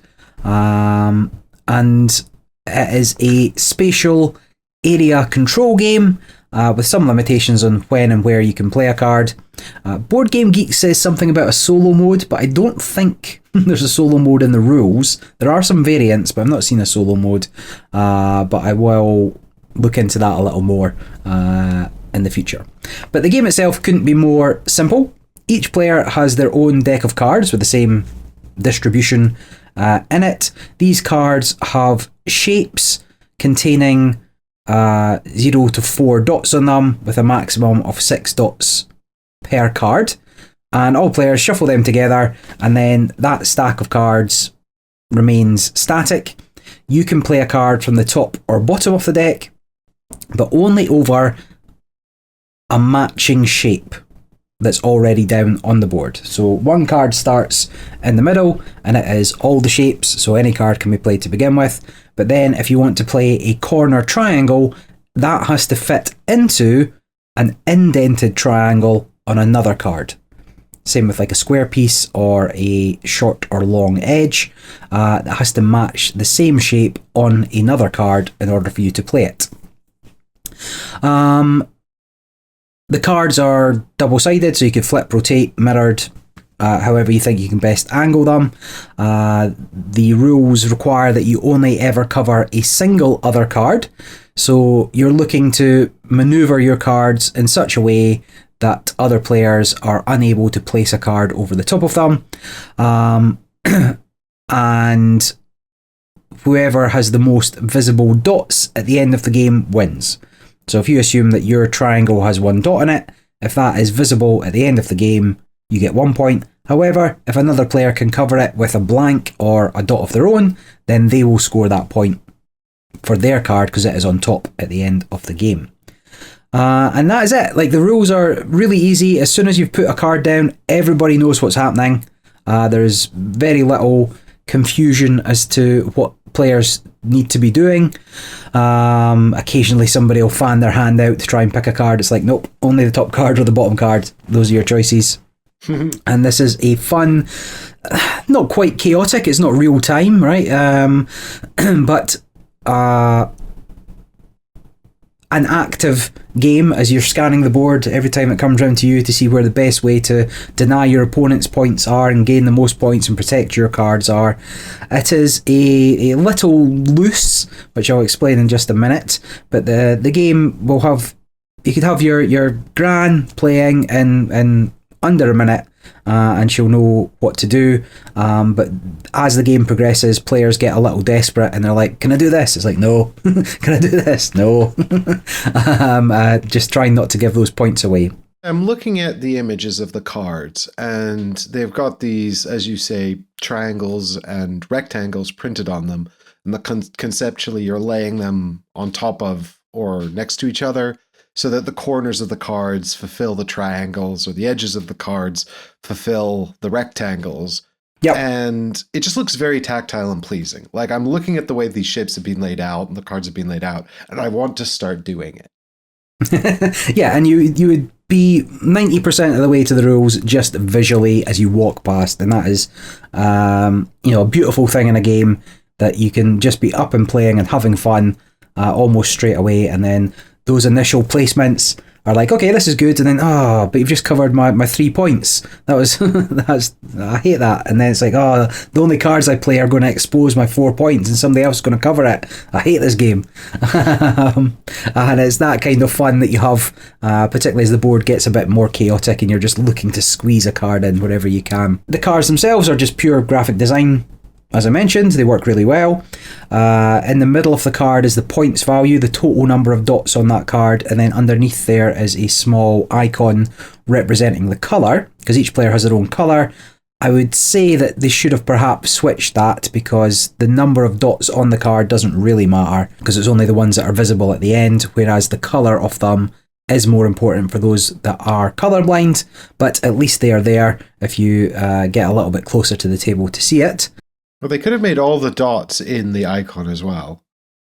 Yes, it might even have been easier for your eye to glance over at the end when you're adding them up, looking for the different shapes rather than everybody having dots. But who knows, maybe the 3rd edition will have that. The only real problem is the rules in the book versus the rules in real life, right? So in the rules, there is an example of overlapping cards that is not possible to achieve, of not overlapping cards, which is not possible to achieve in real life, matching the placement. What they've done here is they've shown a diagram in the rule book of 4 cards that are overlapping each other in a way you'll play them in the game to create scoring, right? And they've got 2 areas of the 4 cards highlighted to show what is an acceptable amount of overlap. Any more overlap would be therefore unacceptable, because a card only touches one other card. It overlaps one other card, but may brush up against more than that. When someone's tried to recreate the example using the physical cards are larger than the ones printed in the rulebook, so the overlap is more egregious to the point where it's probably infracting on the rules in a way the diagram is not. So it's pretty bad. Correct. And that is just probably because of the bleed on the card. So for printing, you have to slightly overextend it, and the image of the lines is probably in the rule book much more towards the edge of the card, whereas in real life there is that bleed area, which makes the shapes actually inside the card a little more. So, asking on Board Game Geek's forums, the designer has unfortunately stated that it's kind of up to you how you want to play. So no help there. But that particular configuration and whether or not it is legal can massively change the way the game's played. Because if it was legal, there are a lot more card placement opportunities that you could do that would protect your cards. Whereas if it's not legal, which is the way I'm currently playing, sometimes you really have to work to get the edges of your cards protected. So it makes a notable difference to the game, however you want to play it. But as long as everybody is on the same page when you start playing, by all means, it'll work.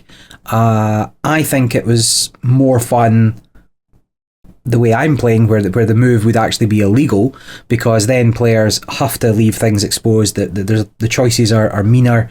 The clever plays that you get, or that you feel when you feel successful, because your layout of the board is also limited by your play area.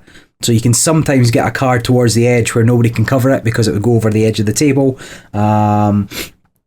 This would just make it so you could have more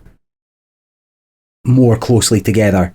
So if you've got a smaller play area, perhaps that's a rule you want to go with. If you don't, I'd suggest not, because the agonising decisions that come from not being able to do it are much more fun. Still, every time I've pulled it out, we had a really good time with it. It's been a great game at every player count. I've played it 2-player, which was fine. Probably not the best player count, but it was fine. And then, going up to, I've not played it at 8-player, but, going up to 5-player does not overstay its welcome. You'll need a fairly large table if you're going to go above that number, but even that is fun in itself. We did almost come to a house rule on if you can balance it over the edge, it's allowed. And that was because there are a number of variations within the rules provided to allow team play and to allow different ways of playing. But highly recommended. It's not it's a quite quick game. Plays within, I don't know, 7 minutes per player. I guess you've got 30 cards or something to get through, and scales linearly because everybody has to play the same number of cards. Highly recommended. It's quite cheap in that filler slot, and at lower player counts you may want to play a couple of times back to back, or even have a running score total over a number of games to see who wins. Nice, yeah. If you've played a game called Codex, Tacta shares a little bit of DNA with it. Codex is a slightly older game and a slightly easier game, I want to say. It only really shares the spatial layout element of the card game. Otherwise, you're scoring points as you go with Codex. And Codex is much more like Uno.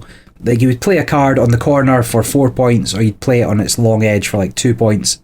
You would always play the 4 points. There would be never... The decisions are worse in Codex, I would say.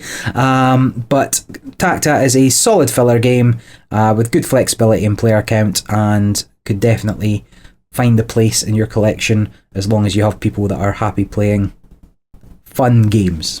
If you just like beige, this is not for you. None of the cards are beige. Well, nice. Yeah, I really like the way they fit together. It looks really pleasing, and I think the spatial puzzle's intriguing. So, yeah, definitely like to give that a try. And what have you been playing? Something completely different. Couldn't be something light and fun as well? Less like what you just described. I've decided to take this opportunity to talk about Elden Ring, the board game. Specifically, the experience I had with it. Now, this was a massive Kickstarter from Steamforged Games, and I played the Elden Ring Stormveil Castle, which is a core set, because Steamforged Games made the decision to create a number of core sets, and you can start with any of them, but really there's one that you're supposed to start with. Elden Ring Realm of the Grafted King, which was kind of marketed as the main core game, but there was also Stormveil Castle and also the Weeping Peninsula. And you could functionally start playing the game at any of those locations. They all came with sort of jump in and start your adventure modes. Now, in order to talk about this properly, we're going to have to do a little bit of homework. So apologies. If you have zero interest in Elden Ring, don't worry. All the time codes are in the description down below. So, this is a 2025 release, big GameFound campaign. And this is designed by Matt Hart, who looks to be a Steamforged Games OG. I note because he has a credit on Guild Ball. And then there is Sherwin Matthews, and they're credited on the 3 Resident Evil games, Monster Hunter Worlds, Bard Sung, Horizon Zero Dawn, and more. And Fraser McFettridge, and he is a designer and developer of most of the SFG big Kickstarter stuff since 2021. The board game stuff, not their miniatures lines, because now they've taken over War Machine, of course. So there are no listed artists at all for any of the Elden Ring stuff on BGG, which is sad. This is, of course, published by Steamforged Games. It is a 1 to 4 player game. It says here it takes 90 to 120 minutes, which is nonsense. This game takes it takes as long as it takes. It's a huge campaign game. So if you don't know anything about Elden Ring, it is, of course, a giant video game. It is from a company called FromSoft, who are notorious for making these adventure RPGs where you're some kind of hero wandering around, typically a medieval world, and it's very grim, dark, and bleak, and everything's very mysterious and, alien. And you're sort of trying to interact with this world and complete whatever your mission is, and you're sort of discovering bits about the story as you go, but you're never really going to get a sense that you really understand what's happening at all. And then at the end, you're expected to kill God or something. So it is notoriously difficult, right? They are action RPGs that are very, very fast moving. And so you have to pay attention to the RPG part, which is your equipment and your stats and leveling up. And you also have to pay attention to the skill part, because you can accomplish feats that are much higher than your sort of your level, so to speak, if you're good enough. And by that inverse, you might suck against the stuff that you're supposed to be able to beat because you're not good at it, right? And so they're obviously notorious for that style of gameplay. Steamforged got famous for making board games when they did the Dark Souls board game, which was based on, it was not really based on a specific Dark Souls. I think it was based mostly on Dark Souls 2, but it had art from Dark Souls 2 on it, but also bosses from Dark Souls 1. I didn't actually play any Dark Souls, so I'm probably not the best person to talk about this. I played Demon Souls, which was the precursor to Dark Souls, and then I jumped straight to Elden Ring, which I played a small amount of and could talk about. I also played the Bloodborne board game, but that was CMON, so we're not going to talk about that, which is another FromSoft title. So the big distinction between the Dark Souls stuff and Elden Ring is Elden Ring is now open world. So it's a huge overworld map that you can wander around and explore, but it's also like gate kept by level. So, you're supposed to be a certain level before you go to certain areas. So there's a vague order in which it is intended you'll do it, but because skill is such an influence on the game, you can do it out of order and be quite flexible about how you approach it. So unlike Dark Souls, which is an incredibly linear game, there's occasionally branching paths. Like you've got 4 things you can do, and it's like, which of the 4 things are you going to do in what order? But typically you're still going to do everything. And the games are well known for having very difficult enemies to fight, and then a huge boss, which is very difficult. And you may have to do some grinding as well, but they're not too grindy. It's not too bad, but I don't know. I didn't play most of them. Anyway, Elden Ring, obviously very ambitious, huge open world.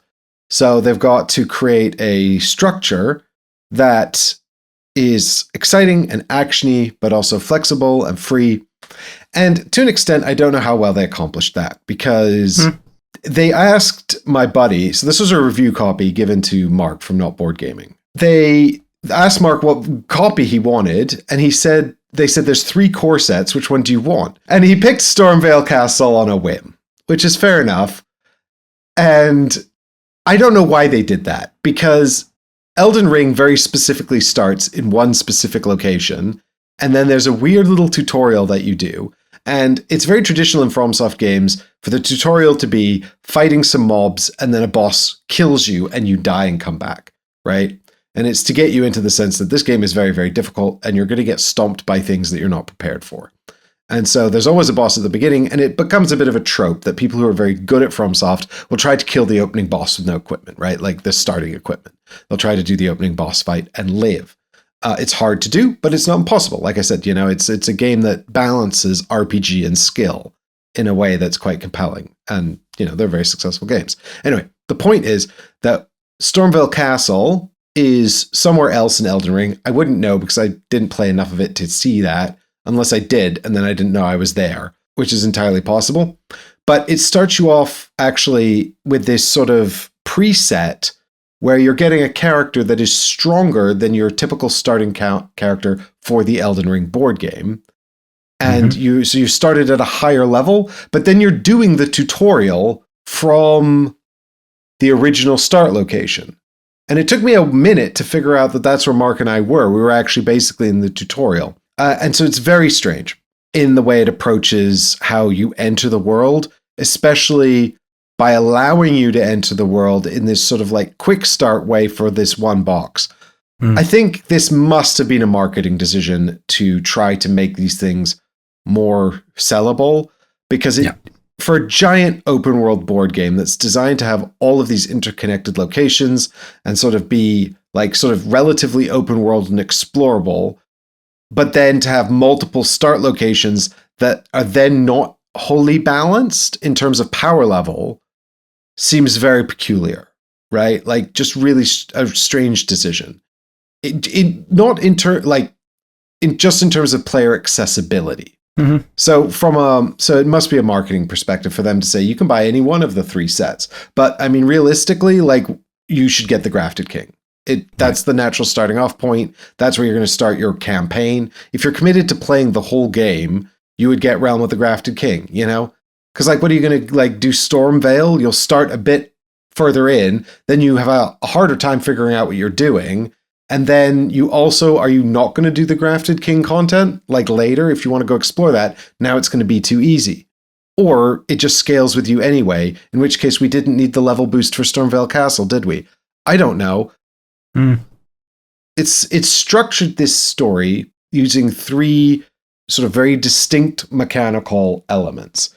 There is an element of pure choose your own adventure with big narrative passages where you're making choices and then reading the outcome of those choices, and then it's moving the story along. So it's very, very rote. It is a choose your own adventure book. And then it's got tokens, and you have to like find tokens. I mean, I don't know. This is just what we did for our section.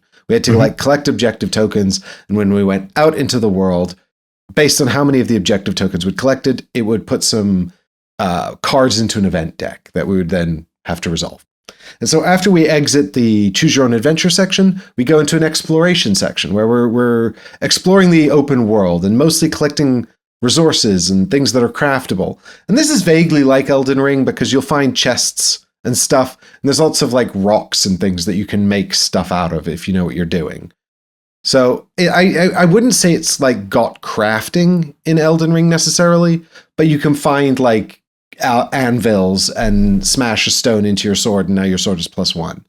And there is also like ways to get like mythical weapons by getting like one weapon and then a demon soul from a boss and then a rock from over there. You smash all 3 together and now you've got the god killer or something, right? That's very Dark Soulsy, but it's not like in-depth crafting. You're not collecting like 5 leather and 6 iron and now you're going to make an iron dagger, right? The overworld exploration has you walking around tiles and revealing the tiles, and then they'll have little tokens on them, and you can collect these little tokens, which I can only assume are very accurate to the stuff you're collecting in the video game. But on the flip side, it's hard to tell. The other thing is that in the video game, when you die, you just respawn at these respawn points called Sites of Grace. And they can't really do that in the board game because the actual combat is a third section. So this exploration section doesn't actually have any combat. So you won't fight anyone during the exploration, but you will go and do these sort of, you'll go and do these combats within an adventure book that will show you the battlefield on which you're fighting. What this means is that if you die in the battle, then you need to respawn somehow. And so you'll collect these, they might be called Sites of Grace, or they might just be called Grace, but you'll collect this stuff while you're exploring the overworld, and they're effectively lives that you get for when you do the battle. You can respawn and try again if you die.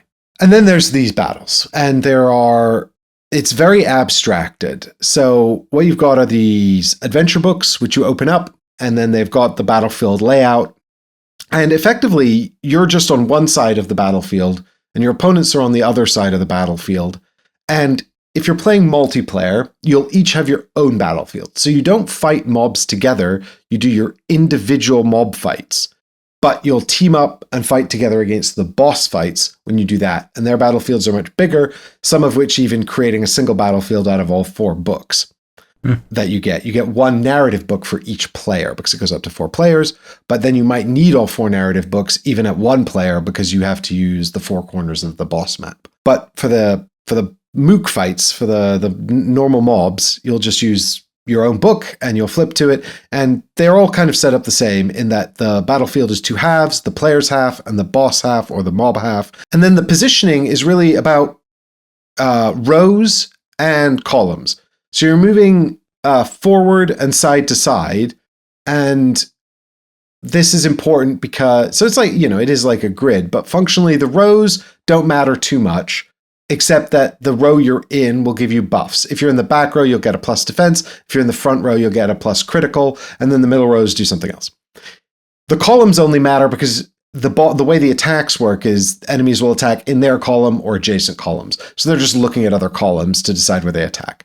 So you're taking this spatial stuff into consideration. And then there's this concept of like an initiative row where you have a card that goes into, you've got an enemy behavior deck, and you've got an initiative card. And so we'll draw their behavior cards, shuffle in your card, flip over the whole line of cards. And so you might be attacking first or last, and you'll get to see what the enemies are going to do as well. And you can plan around that. Sort of. Because this is where we get into the first major...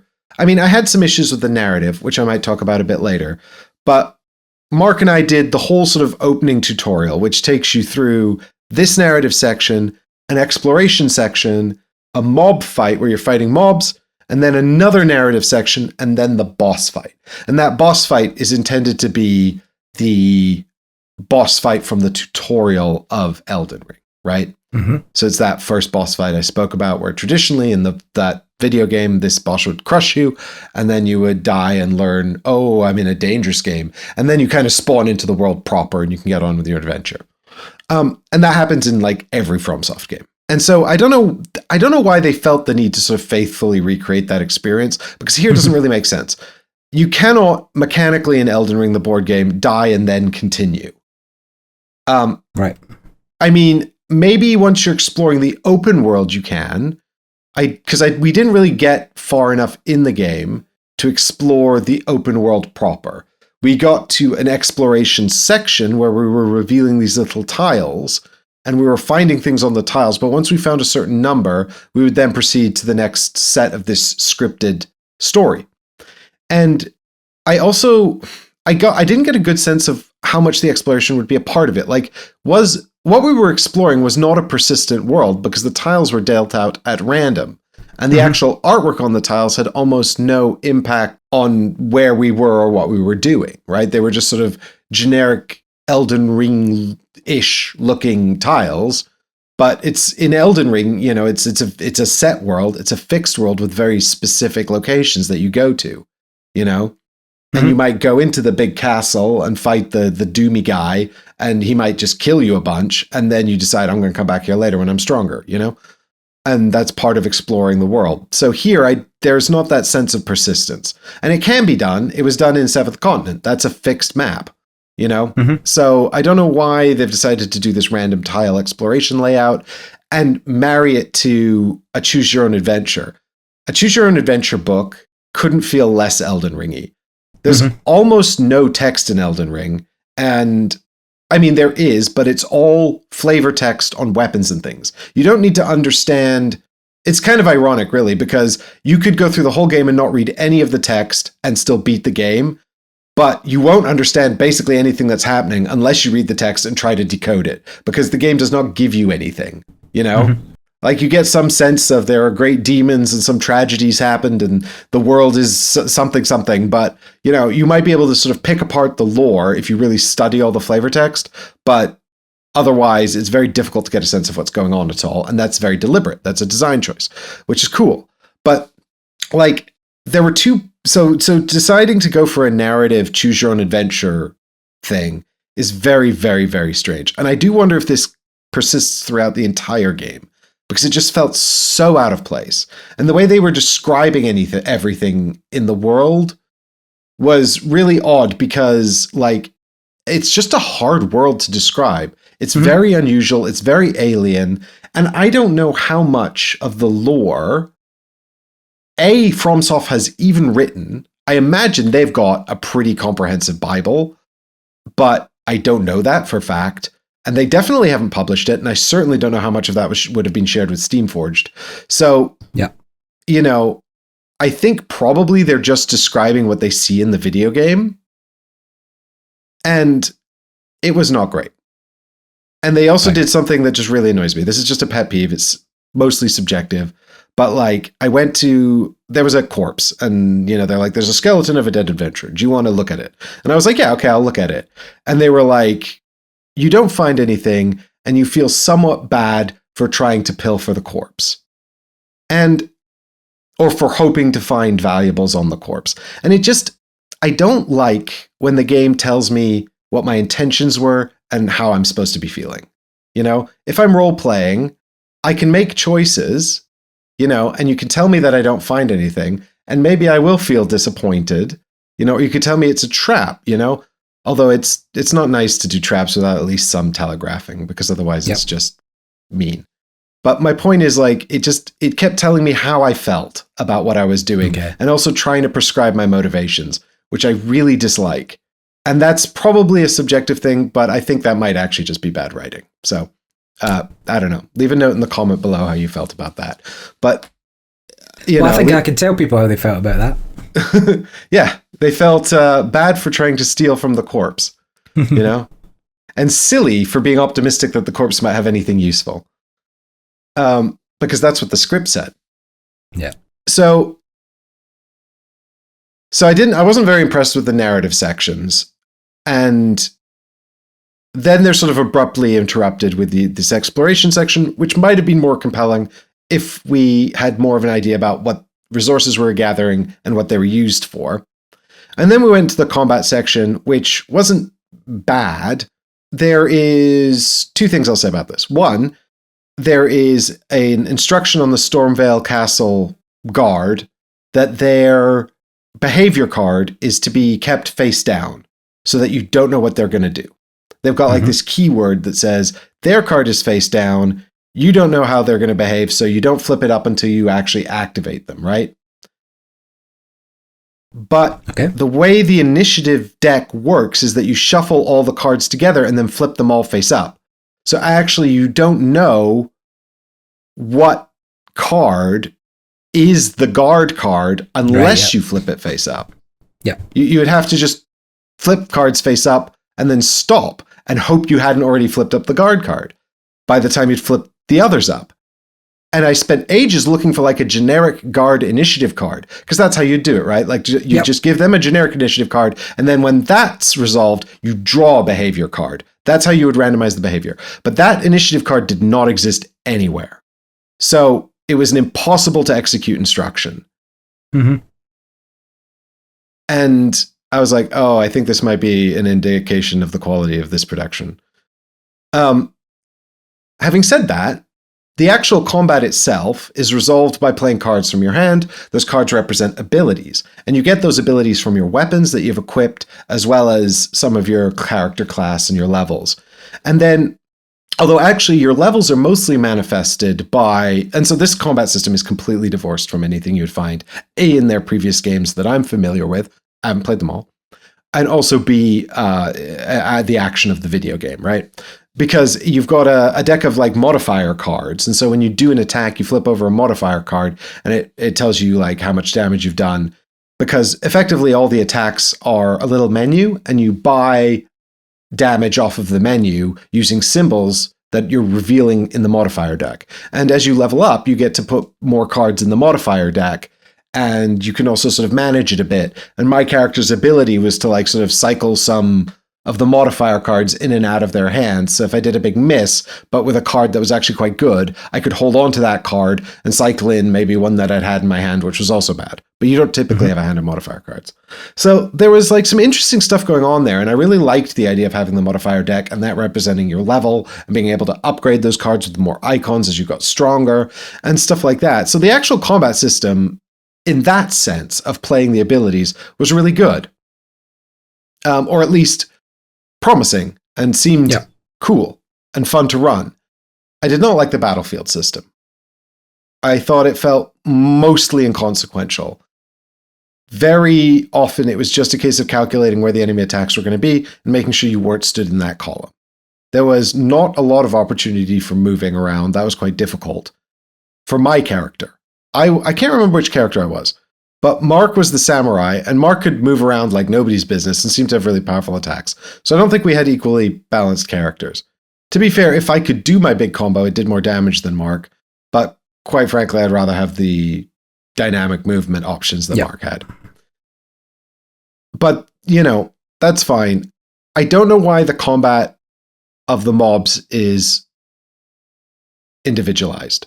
I can only assume it's for balancing issues, or maybe when you get into the game proper, one of you can be doing exploration stuff while the other breaks and does these combats, because trying to balance the timing of that, maybe like the idea is that you're not always traveling together, right? Because in the exploration phase, there is no, you can split up. So, but then the thing is the boss fights have to be together. So that's I don't know, but you know, I feel like maybe in the multiplayer game where we're both doing all these individual fights, that might take too long. I think if you know you're playing, if you're in this for the long haul and you're playing with a friend, it's probably not a big deal.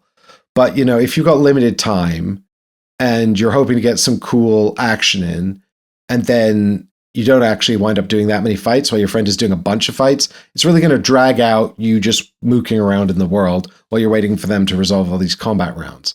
So that balance seems strange. But anyway, I don't know why they got rid of the node system from Dark Souls. Those node-driven battlefields were so dynamic and cool and interesting. And they've replaced it with this strange column system where you're just kind of dodging left and right. It feels peculiar. And what happened in the boss fight, where we are on the same board, so that's better because at least there's some more interesting dynamics action happening. The boss kept bashing into the edges of the board. To be fair, this was a half size. So this boss fight arena was 2 books instead of the 4 books that you could use for the big boss fight arenas, which we didn't try. But the boss fights in Dark Souls were the best thing about that game, and they were actually really good. And I feel like everyone else spent ages trying to fix the rest of the game so they could get to those fun parts and do those fun parts. And I don't honestly know why they've changed that, because it was really good. And one of the things that they've changed is, like in Dark Souls, the board game, you had a behavior deck that the boss would repeat, and it would only be like 5 cards. So you could get through that behavior deck reasonably well and remember what it is. And so you'd learn it. And then you could account for it. And as the boss pulled moves, you could kind of predict what was coming up. And that was a big part of why it was good. And then they had a heat-up mechanic. That's what it's officially called in FromSoft. I know this. So the boss would heat up and shuffle. So this is when they get to like half health, right? They enrage and get angry. So they shuffle a bunch of new moves into their deck and reset the deck as well. So now you've got to learn the new moves, and also the deck is less predictable, and they've reset it. So that was really good, and it made the boss fights exciting and compelling and replayable. And what they've done, at least in this tutorial boss fight, is that instead of getting 1 card in the initiative row, you'd have the 2 player cards and then 3 boss cards. Fine. I actually don't have a problem with that. And then if they would do another 3 cards next time, that would also be fine. And then reset it when they've played through all the moves. that's fine. There is also a function where if you're stood in a specific column on the player side of the board, as a bonus, you can move your card in the initiative row. So you could like preemptively get there to give you a bit more dynamism, right? And that would be really good because, you could wind up in a situation where you get all 3 boss attacks before you actually get to go. Mm-hmm. And, if you get lucky in the first round, it could be player, player, boss, boss, boss. And then unlucky in the second round, it would then be boss, boss, boss, player, player. So 6 boss moves back to back. That would be bad. So there is some control over that, which is good. Some ways to mitigate that, which is good. But the fundamental problem is that the boss has 2 decks, an A deck and a B deck.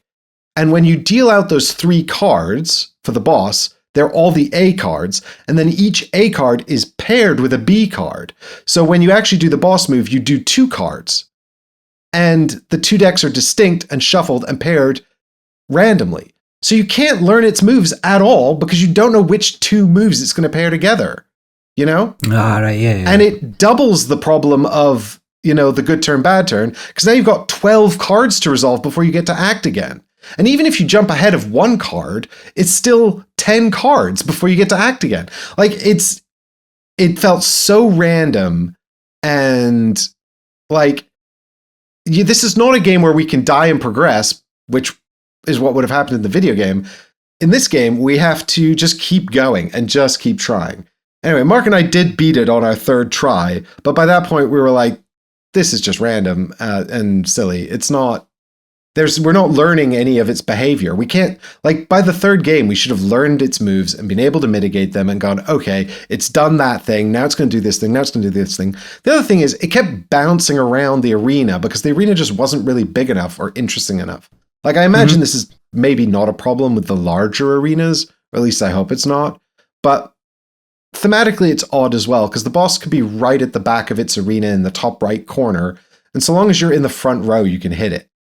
Like, you could be in the front left corner and it's in the back right corner and you can still hit it, even if you're a sword guy. So there was some promise in the weapon deck and the way it put the cards together from the weapons and the things you were using. There was promise in the modification deck. I thought all of that system was really interesting. I can't help but feel like they were working on something with that system and then suddenly had to make up the rest, because the rest of it feels kind of half-assed. Mm-hmm. And the thing is, it's such a big game and it demands so much time from you. And there's so many better options for basically everything else.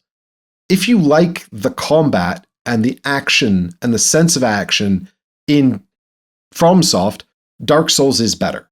Now, I appreciate it's fundamentally different because, it's just as long. Dark Souls is long in a different way. It's very long. And I'm not necessarily advocating for Dark Souls because I wasn't a big fan of that either. We actually covered it on the channel if you ever want to see it in action. It was the first series I'd ever recorded for the show where we had to play off camera and cut bits out because it was just too long. But the fighting in Dark Souls feels much more exciting. Now, that might just be my preference because it's dice-based, right? And this is card-based, so there's a lot more opportunity here to sort of card count and plan out your moves. And I imagine if you're actually doing the proper leveling process, you're very familiar with what's in your modification deck. Because we jumped straight into higher-level characters, the modification deck was probably a bit too unfamiliar to us, and we didn't really know what we could expect from our attacks and things like that, which is, again, why I don't think marketing these as separate core sets was a good move, because even though it might sell the game and get people playing it, they're not going to have the best time. And you got to ask yourself, is it better that they, have a good time, or is it better that they can start in 3 different places? No, it's better they have a good time. So just have one core game, and market the other 2 as big box expansions. Or make them all start the exact same way. And there's manage the difficulty curve of the leveling differently. So you can start at level 1 in all 3 boxes. So when I say it's 90 to 120 minutes, maybe per session, maybe, but it's really, really long. And it's going to be a much longer thing. And to derive satisfaction from it, you'll have to commit to multiple sessions. I don't know how good the save and pack up mechanism is. This box didn't seem to have much capacity for that. It was just card trays and things, and it did have like a divider that was like, this is the archive, the things you're done with. but it certainly it also didn't have any pits for tokens, so the tokens were like just in baggies stuffed around the boss miniature. But that's, an aside. Like, if you like the game enough, you can probably move past that stuff. But fundamentally, I think if you want like an open world, choose your own adventure narrative game, like Sleeping Gods is way better. Like, people complain about the faff of running the boat in Sleeping Gods, and I get it, because that's almost like too board gamey for a game that is largely a choose your own adventure novel. The other thing about Sleeping Gods is it's kind of like you have to find your joy in the narrative. It sets up a premise and then kind of has a few tentpole moments that manage that premise throughout, and then it will end, and it will always go through those moments no matter what. So it's kind of how you fill the time between those moments exploring the open world, and that's Sleeping Gods. And you can discover really cool and interesting stories, and if you pick apart the sort of the leads that the adventure book gives you, you can follow off on those paths, and that's great. But to an extent, how doggedly you do that. And if you keep sort of starting new bits without following through the clues you've been given, it might feel a bit meandering and like it's not going anywhere. But that might also just be a part of choose your own adventure, an open world gameplay style, and if you like the exploration bit, you're definitely better off with Seventh Continent. Now, I know people are pretty polarized by Seventh Continent. It's also pretty long, to run a full curse, you're looking at 4 to 12 hours probably. But at least the exploration feels rewarding, and you can learn the continent and learn how to explore it and where things are. And later, when you're doing different curses, which are kind of like the bosses of that game, you will be able to find recognizable landmarks and profit from the knowledge you've gained. Instead, this is like a weird, randomly generated abstract world with no actual landmarks. Unless there is, and we didn't see that part of it, right? But I don't think you could have done that with the tiles in Stormveil Castle. And I think that's partly because they have to represent a huge part of the world of Elden Ring with very simple tiles and not too many tiles. Whereas, of course, Seventh Continent, 1,400 cards at least. And you could try Distant Skies. I didn't try that. And if you just want pure choose your own adventure novel, Legacy of Dragonholt is really good. And that's just choose your own adventure books, basically. And so then it's like, well, no, what I really want is sort of like a leveling up, punchy RPG experience. And there's so many campaign games out there that are these big fantasy exploration games. So I played on the channel, Altar Quest, which I quite enjoyed, actually, and I definitely want to go back to. But that's a big fantasy adventure miniatures game that you can go exploring. But there's also like so many, so you can try Madara. There's all of the sword and sorcery stuff. I played like the middle one of those. Like, that's a super intense dungeon crawler, if dungeon crawler is your thing. But, if you like the deck building stuff, if like the sort of managing of the 2 decks to create this sort of power level is something you're getting into, you can play, the one you like. The Arkham Horror series is really great. And the Earthborn Rangers is really, really great as well. Like, I finished that. That was fantastic. Hey folks, Editor Mike just jumping in here because I can't believe I forgot to talk about Oathsworn during this section. Travesty, absolute travesty. Oathsworn is a grim, dark fantasy adventure game. We played so much of it on the channel. Everybody's already heard of it because it's so good. And if what you really like about these sorts of games are the big, epic boss battles that really feel dangerous and exciting and scary, then Oathsworn does that superbly well. Of course, Kingdom Death Monster does it really, really well as well. So both of those are just vastly better alternatives to a fantasy adventure campaign game that feels like it has Jeopardy and rewards the time you invest in them as well. I'd pick either of those over Elden Ring in a heartbeat. So there's just so many better options and better uses of your time. And this just overall, like, despite the sort of promising underlays, there was a lot about this that felt really lazy. So I couldn't recommend it. It's also like not cheap, and the boxes are big. And I think you're going to have to really, really love Elden Ring. And I'm sure there's someone out there who's like, well, my kids really love Elden Ring and I wanted a game that would get them into gaming. And so we played this, and it strains my incredulity to imagine that they liked it so much that they were like, yes, I'm glad we're playing this with Dad instead of Elden Ring. But, right, yeah. Or Night Rain, or whatever. But maybe they did, and maybe that was great, and maybe it was exactly the right product for you. But I don't think that was. I think that's the silver lining. I think that's the really rare use case that is not that. Oh, Gloomhaven! Just do Gloomhaven. Big fantasy adventure games. Not even talking about. Is Gloomhaven. that popular? I don't know. Or yeah, is that popular? I don't know. Okay, is that still in print? I'm not sure. Is it hard to find? And Agimonia as well. People have been really into Agimonia and Iridia. That just came out. That's supposed to be really good. So, like, a lot of these I haven't had a chance to dive into myself. And to an extent, I'm like now annoyed with Elden Ring. That's the one I got to try. But, we had it and Mark was, needing me to play it with him so that he could do the review on his channel. And so I got to try it out. Anyway, I was, and I like Elden Ring and I like FromSoft. I don't play it as much as I could have, or I might have if I had more time for video games and solo video games. But I've been playing Night Rain a bit because that's multiplayer and enjoying that.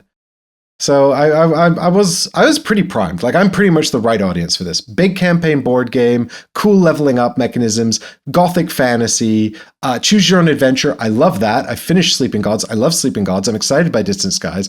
I love Legacy of Dragonhall. I'm the prime market for this, and I did not like it at all. Campaign games are not my bag, right? Unless they're deck construction-y ones like Marvel Champions or Arkham Horror. Yeah, but those are also campaigns that can be played potentially in a day or over a few nights, rather they have than 90-hour campaigns. Yeah, sprawling epics. Sure, you could play an Arkham Horror campaign and play every single side quest before reaching your destination, but for the very least, Marvel Champions, feasible. You could get through all the games in a day. Definite at 2-player. Same with Arkham Horror, potentially 2 days worth of play. I don't have the time or patience for 90 hours, 100 hours to play a board game, particularly when it's abstracting a video game or what a video game probably does better. I can understand wanting time away from the screen, but these big RPGs and big fundamentally solo RPGs, I'm just like, play a video game. I like solo gaming, solo board gaming, but I would never want to sit down and play something like this for that length of time. But there's clearly a big market for this sort of thing, and yeah. I, for one, like, if it's good enough, I think it's very, very difficult to do well because it's a huge amount of content that you have to produce. It needs to be high enough quality that we're engaged. And I think getting the balance, I've spoken about this before on the show, if not on this podcast, but getting the balance between narrative engagement and gameplay loop engagement is the biggest challenge of these sorts of things, because it's very difficult to have consequential story choices and consequential gameplay choices. And that's one of the, and you can see the sort of the sacrifices some make, like, in Sleeping Gods, I found the choose your own adventure stuff to be very good. But, the boat stuff I could take or leave. And in Gloomhaven, the story stuff, fine. But the actual dungeony challenges, the puzzles of the dungeons, really compelling. So trying to get that sort of the balance correct. And, then there's like the ISS Vanguard, which we played a bit, where I thought they actually did quite a good job in that of giving you some story and then trying to incorporate the planetary exploration and the ship stuff. The problem was, it's not the kind of game you would like anyway, but, I obviously haven't gone back to it.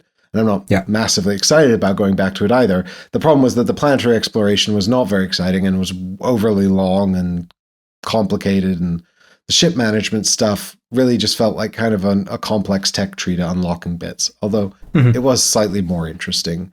But I guess my point is that, I think you have to really be really committed to what you're doing, and really, like an Isaac Childress, who's got a really solid idea of what you want to do and you're really committed to it. And I feel like, it's hard not to be cynical about this kind of production, particularly when the writing of the choose your own adventure parts is so bad as well. It is an unfathomably strange decision to incorporate that. But, if you're going to make it this long, you got to bat 10 for 10, because I'm not committing 80 hours to something that's not really compelling, at least most of the time.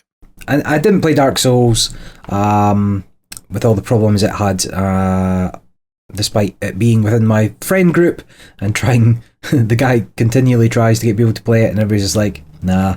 And so I don't see this faring any better. I'm unlikely to play this, but it seems like I'm not missing out on too much. I think you would be missing out on something if you did play this. Playing anything better. Yeah. But if you have had wildly different experiences, if the game gets spectacularly better, please do leave a comment down below. Let us know how you got on with Elden Ring. I know that at least one other person who's played it did not dislike it as much as I did. Yes, everything's subjective. And it could just be Stormveil Castle is bad. I don't know. I had a quick look in the forums while you were talking, and it seems as if the order of play is you're at the wrong end of it. Is Weeping Peninsula is where you want to start with the lower level stuff, into Realm of the Grafted King, into Stormveil for the higher level stuff. That's so in confusing. In terms of the story and leveling. But I think the Realm of the Grafted King is the largest base. And also I've seen all the boxes stacked up as like at least 5 foot tall worth of boxes of stuff. It's like, never playing that. Yeah. Well, that's the thing. Like, the game would have to be spectacular to justify that level of content, right? Yeah. Well, you've been playing the big games, and I've just been playing much smaller games in my time. And I managed to play another new one that I picked up at the UK Games Expo, and that was Timbertown. So Timbertown is a game from Alley Cat Games, designed by Ryan Boucher, or Butcher, I'm not sure how to say that one. He designed 18 Holes, which was a game that I backed on Kickstarter for the first play. It's a golfing game, but I've since moved on. And the artist for this one is Isabel Overturf, and this is our only credit, but the art is lovely little beavers making a town. So this is anthropomorphized animals. That's new. Who'd have thunk it? No, this one they lean more into still being animals in this one rather than whole people. Oh, fair Imagine enough. Put a hat on a beaver and you've got most of the way there. So this is a 2-player only game. It is open drafting with restricted tile placement, and those tiles are going to score based on variable objectives, which are kind of dealt out at the start, so you know what you're working towards. In the game, players are beaver architects who are working to build the best 4x4 grid town, taking from buildings, pre-constructed buildings that builders upstream are sending down to you to move onto the land and build your town.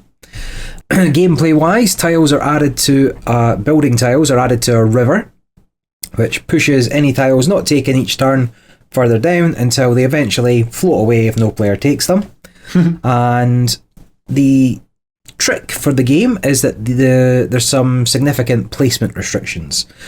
Players are always required to place a building in the column from which they take the tile. So as the river moves further down, you'll be able to take those buildings into columns further down your board. And then in addition, you cannot break any paths that are present on your board. So it's always like, do I want this one that has the full 4 forks, but that means I'm going to have to join it to every other tile, or do I want one that's just a dead end and then I'll be able to build around it with my other tiles? Well, I'll come on to the placement rules because they get a little trickier even than that. But yes, if you have a tile with a path, it can never not join a path. Right. Except but are the edges. tiles with the pathless edges, are they more prevalent?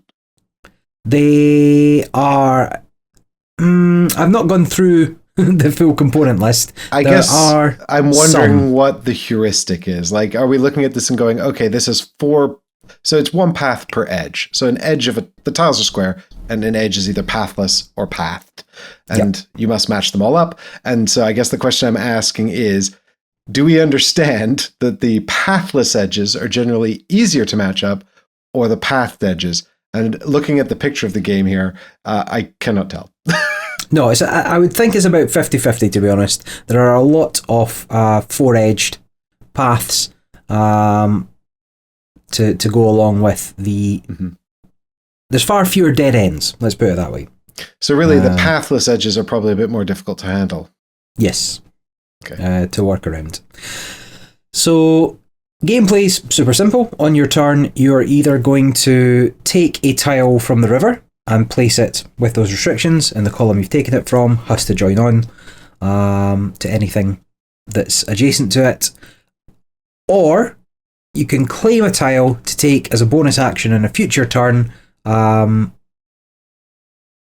it moves down. So something in column 1 you could claim to not take it until it shows up in column 4 in 3 turns time. And those are your only 2 actions, or those are your only 2 main actions which you can do. So you're always kind of adding to your town as you go along. The buildings themselves come in 7 different colours, and as I mentioned, there's variable objective scoring dealt out at the start of the game, such that orange markets score for the number of tiles surrounding it. Yellow houses score for clusters, whether that's 2, 3, 5. Blue workshops score for different types of tiles in their row or their column. All depends on what's out. Red tiles provide an additional bonus for construction tokens. So you might take a crane, which allows you to place a tile anywhere, breaking the rules of putting them in the column you took it from, or a dam, which you can later cash in to take a second tile on your turn. But otherwise, they can always be used, they can be scuttled, right? So you could use those construction tokens to build a path. So where there's no path present, you may use a token to join 2 tiles that otherwise wouldn't be joined. A little like the secret passages in Stone Spine Architects, if you've played that. And the game ends when both players can no longer take a tile, and then you add up the scores based on the objectives, and the player with the most points wins. All very standard fare, shall we say. So this game is fine, right? It's a pleasant enough experience, but it's let down a little in a couple of areas, particularly its graphic design, a little bit of fiddliness with how the river moves, and then there's a fairly major oversight with the placement rules in the book, which I'll explain in just a moment. But that would prevent a player really from ever playing a tile taken as written.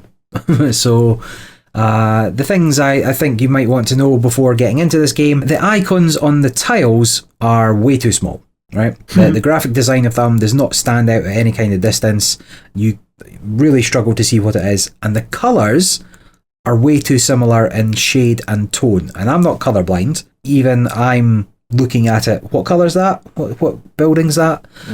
So like yellow to orange is very similar. Orange to red's very similar. Purple to blue is very similar. Maybe green to yellow, but green's a little bit lighter. And very, very difficult to differentiate as a glance. So you might be waiting for, you might go to take a tile, pick it up, go to put it on your board, and then realise actually that's not what I thought it was at all. There's a bonus icon on the red tiles that tells you what construction piece you get, but you picking that up, right? There's no way you're spotting that at a distance for what you're getting. Playing across the table with an opponent, the tiles go down the middle. You are picking up that red tile to see what the bonus on it is, because it is not at all. There's nothing to identify it. What's what I'm after? There's nothing to separate it from the background. And so the icon is just put on the art. There's no circle around it or square or anything like that. It's no lighter background or anything to show you what that icon is, whether you're getting a boat, a construction thing, a dam. So it's very hard to differentiate the background or from the background in the art, and it's just a little disappointing because the whole presentation is otherwise really lovely. The art's really lovely. The style's really lovely. The buildings aren't super different themselves. They are different if you kind of know what you're looking for, but it's kind of muddled in with the colour, and then suddenly it's much harder to see than it should be, and then just a little disappointing for what should be a very cutesy and bright game, which it is, but it's only when you start looking at it that you kind of see some of these, I would say, issues with it. So to explain the rules on placement as they're written in the rulebook, the rules for placement require that no pathway, no boardwalk, ends anywhere other than another boardwalk or town board edge. Right. So how do you place a tile to begin? Because there's always going to be a boardwalk edge not touching a board edge or another tile. Right. I see what you mean, because I would have assumed that the boardwalks could move into empty spaces, but it doesn't actually say that. It doesn't say, well, and very definitively, if you look at all the examples within the rulebook, the way that their town is set up, showing you, they've mostly fulfilled that criteria, ignoring the fact that something has to face in the way at some point, right? So they do have boardwalks touching the edge and then into a space, right? But what the game doesn't clarify is whether you can have a tile, say a corner tile, so only two paths at a 90-degree angle. Mm-hmm. Can you place the ones without a pathway both facing in the way? Or sorry, both facing out the way. So both your paths go to nothing. Or is the requirement that at least one touches an edge or another boardwalk? Or what is the... I see what you mean, because there are these tiles that have, two forest edges and two pathed edges, and instinctively you would probably line it up so that the forest edges touch the outside of the board, because that just kind of makes sense sort of thematically, but it might be strategically more advantageous to just have the paths leading off the edge of your board into nothingness. But it would look weird and wrong. The example in the book has it so that there's always one edge touching the outside if it wasn't enclosed. But it doesn't actually say anything about that anywhere? No. So on the Board Game Geek forums, there's a clarification from Ryan Butcher in that the game should only care about that rule when it would otherwise break a connection. Right, so he's basically saying you can put something slap bang in the middle, even though it's not touching, but you couldn't put it somewhere that the path wouldn't join on the tile it's next to. But I still need to know whether or not that corner tile has to touch an edge or not, if they're on the edge. Well, I don't understand. Is there a rule about they have to be adjacent to tiles already? Well, and then how would you ever place the first one? So no. Right, but usually it's a situation like Isle of Cats, where it's like the first cat goes anywhere on the boat, and then every other. And then you touch onto that one, yeah. No, so you don't. You can place them anywhere because of the column placement system. So you could place your first one in column 1 and your second one in column 4 if you were able to move it over that far. They do not have to be touching at the point of placement. Right. It's only later when you put tiles between them that the paths need to line up. If they touch, they must be valid. And so it's just that initial piece. If I put that corner piece in the corner, can I have it with the forest edges touching the outside of the board or not? I would think yes, and that's how we've been playing it, but the game would become slightly more tactical as to what pieces you're taking if not. So I'd just be interested in what the actual clarification for that one is. Now, I'm going to assume that 90% of people aren't going to have a problem with this, and they're just going to instinctively play it how they feel, the spirit of the rule rather than the letter of the rule, but that's not how we roll around these parts. And then the fiddliness of the river's fine, but it's composed of four separate boards. When you pick one up and move it to the end and then put 3 more tiles on, you pick that up and move it to the end and put 3 more tiles on. It's not a massive fiddle, but if you've got limited table space, it can be a little tricky to get in at them. It's a minor inconvenience. It makes the toy factor a little better. It feels like the river's flowing as you go, but as a solid board and a turn order coin would have solved the same problem without having to constantly be touching the middle of it to perhaps nudge the tiles. But anyway, I picked this up at the expo. It was pretty cheap. People were playing at the Alley Cat Games stand. They were having a pretty good time with it. A lot of people picking it up after playing. And I was looking for potentially getting some new 2-player games to cycle out the ones that I have. Having picked up also Architects of Amatus as well. But this is probably not going to be a keeper, right? It's perfectly serviceable if you don't have anything similar. But I have a few games that are give me the same kind of feel for it. I think I like this more than Tiny Towns. I'm not a huge fan of Tiny Towns at all, but I don't like it as much as, say, King Domino, and particularly King Domino Origins. Are we just comparing this to Tiny Town because they both have town in the name? Because they both have towns in it, yeah. Like, they're very different. You're building a town, right? So they're both thematically on board. All right, I'll give you that. Yeah. If you wanted to step up for these sort of tile placement things, I'd try potentially Acropolis or even Harmonies. And then the one game of Little Town that we played, I'd have to play again to even make a reasonable comparison. Oh yeah, we did play Little Town. I like Little Town. Yeah, so I think Little Town's probably better, but I can't remember it. So Little Town's nice. I forgot about Little Town actually. It's sort of a competitive little placement game. But I mean, the thing about all of the games you just suggested, they're all go up to much higher player count. So what is it about Timber Town that makes it must be 2-player? Like, how do they leverage the 2-player count to make the game interesting at that? There's literally no reason for this to be 2-player. The alternating who picks first off the tile board on the river could easily have been 4 different players. There's nothing that this does that you couldn't do at a higher player count. If you put out 5 tiles instead of 3 at the start, you get functionally the same game.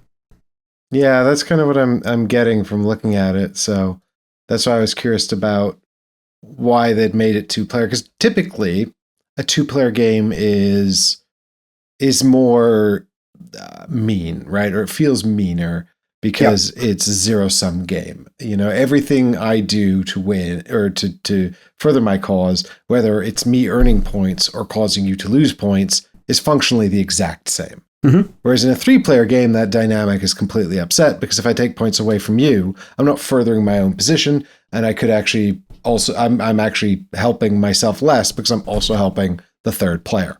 So that's a really important element of a 2-player game. Now, I'm not saying that always needs to be part of 2-player games. There are perfectly fine 2-player games where you're just kind of doing your own little thing and it's just kind of parallel play solitaire. But it does feel like, you know, so I guess that I'm just trying to get a sense of that because typically, you know, I don't know why you'd cap it off unless it's just to limit components. Yeah, I mean, I can't think of any of the objectives that specifically care. That was the first thing I said after playing it. Is like, why is this limited to 2 players? Very peculiar. And then neither of us could figure out why that was the case. But it is still fine. Like, the game works fine. It is okay. If you don't have a game like it, it would fill a slot. But I think there are better games. So try before you buy. Because Architects of Amatus is 2-player, isn't it? Yep. And that's because of the way you draft the tiles using the domino system. Tic-tac-toe system, yeah. Yeah. So at least that's, you know, got that going for it. So I played that on BGA with you, and I've not played this, but I think I find the Architects seems more appealing based on my limited experience of both. Yeah. And it kind of seems to be doing much the same thing. Agreed. Very well, then. I guess that's it for another week. We'll be back next week with some more exciting board game content. This will include Colosseum, which I will have played. It's currently being reprinted. I've played it before. I wanted to play it again to see how it held up because it's been a while. It's quite an old game. And to see if maybe I'm tempted to pick up the new copy. It is by Fantasia, who have made beautiful productions. But I've not been a big fan of their previous 2 outings, Paleo Americans, Endless Winter Paleo Americans, and Unconscious Mind, although I do want to revisit Yeah, Unconscious don't mind Mind.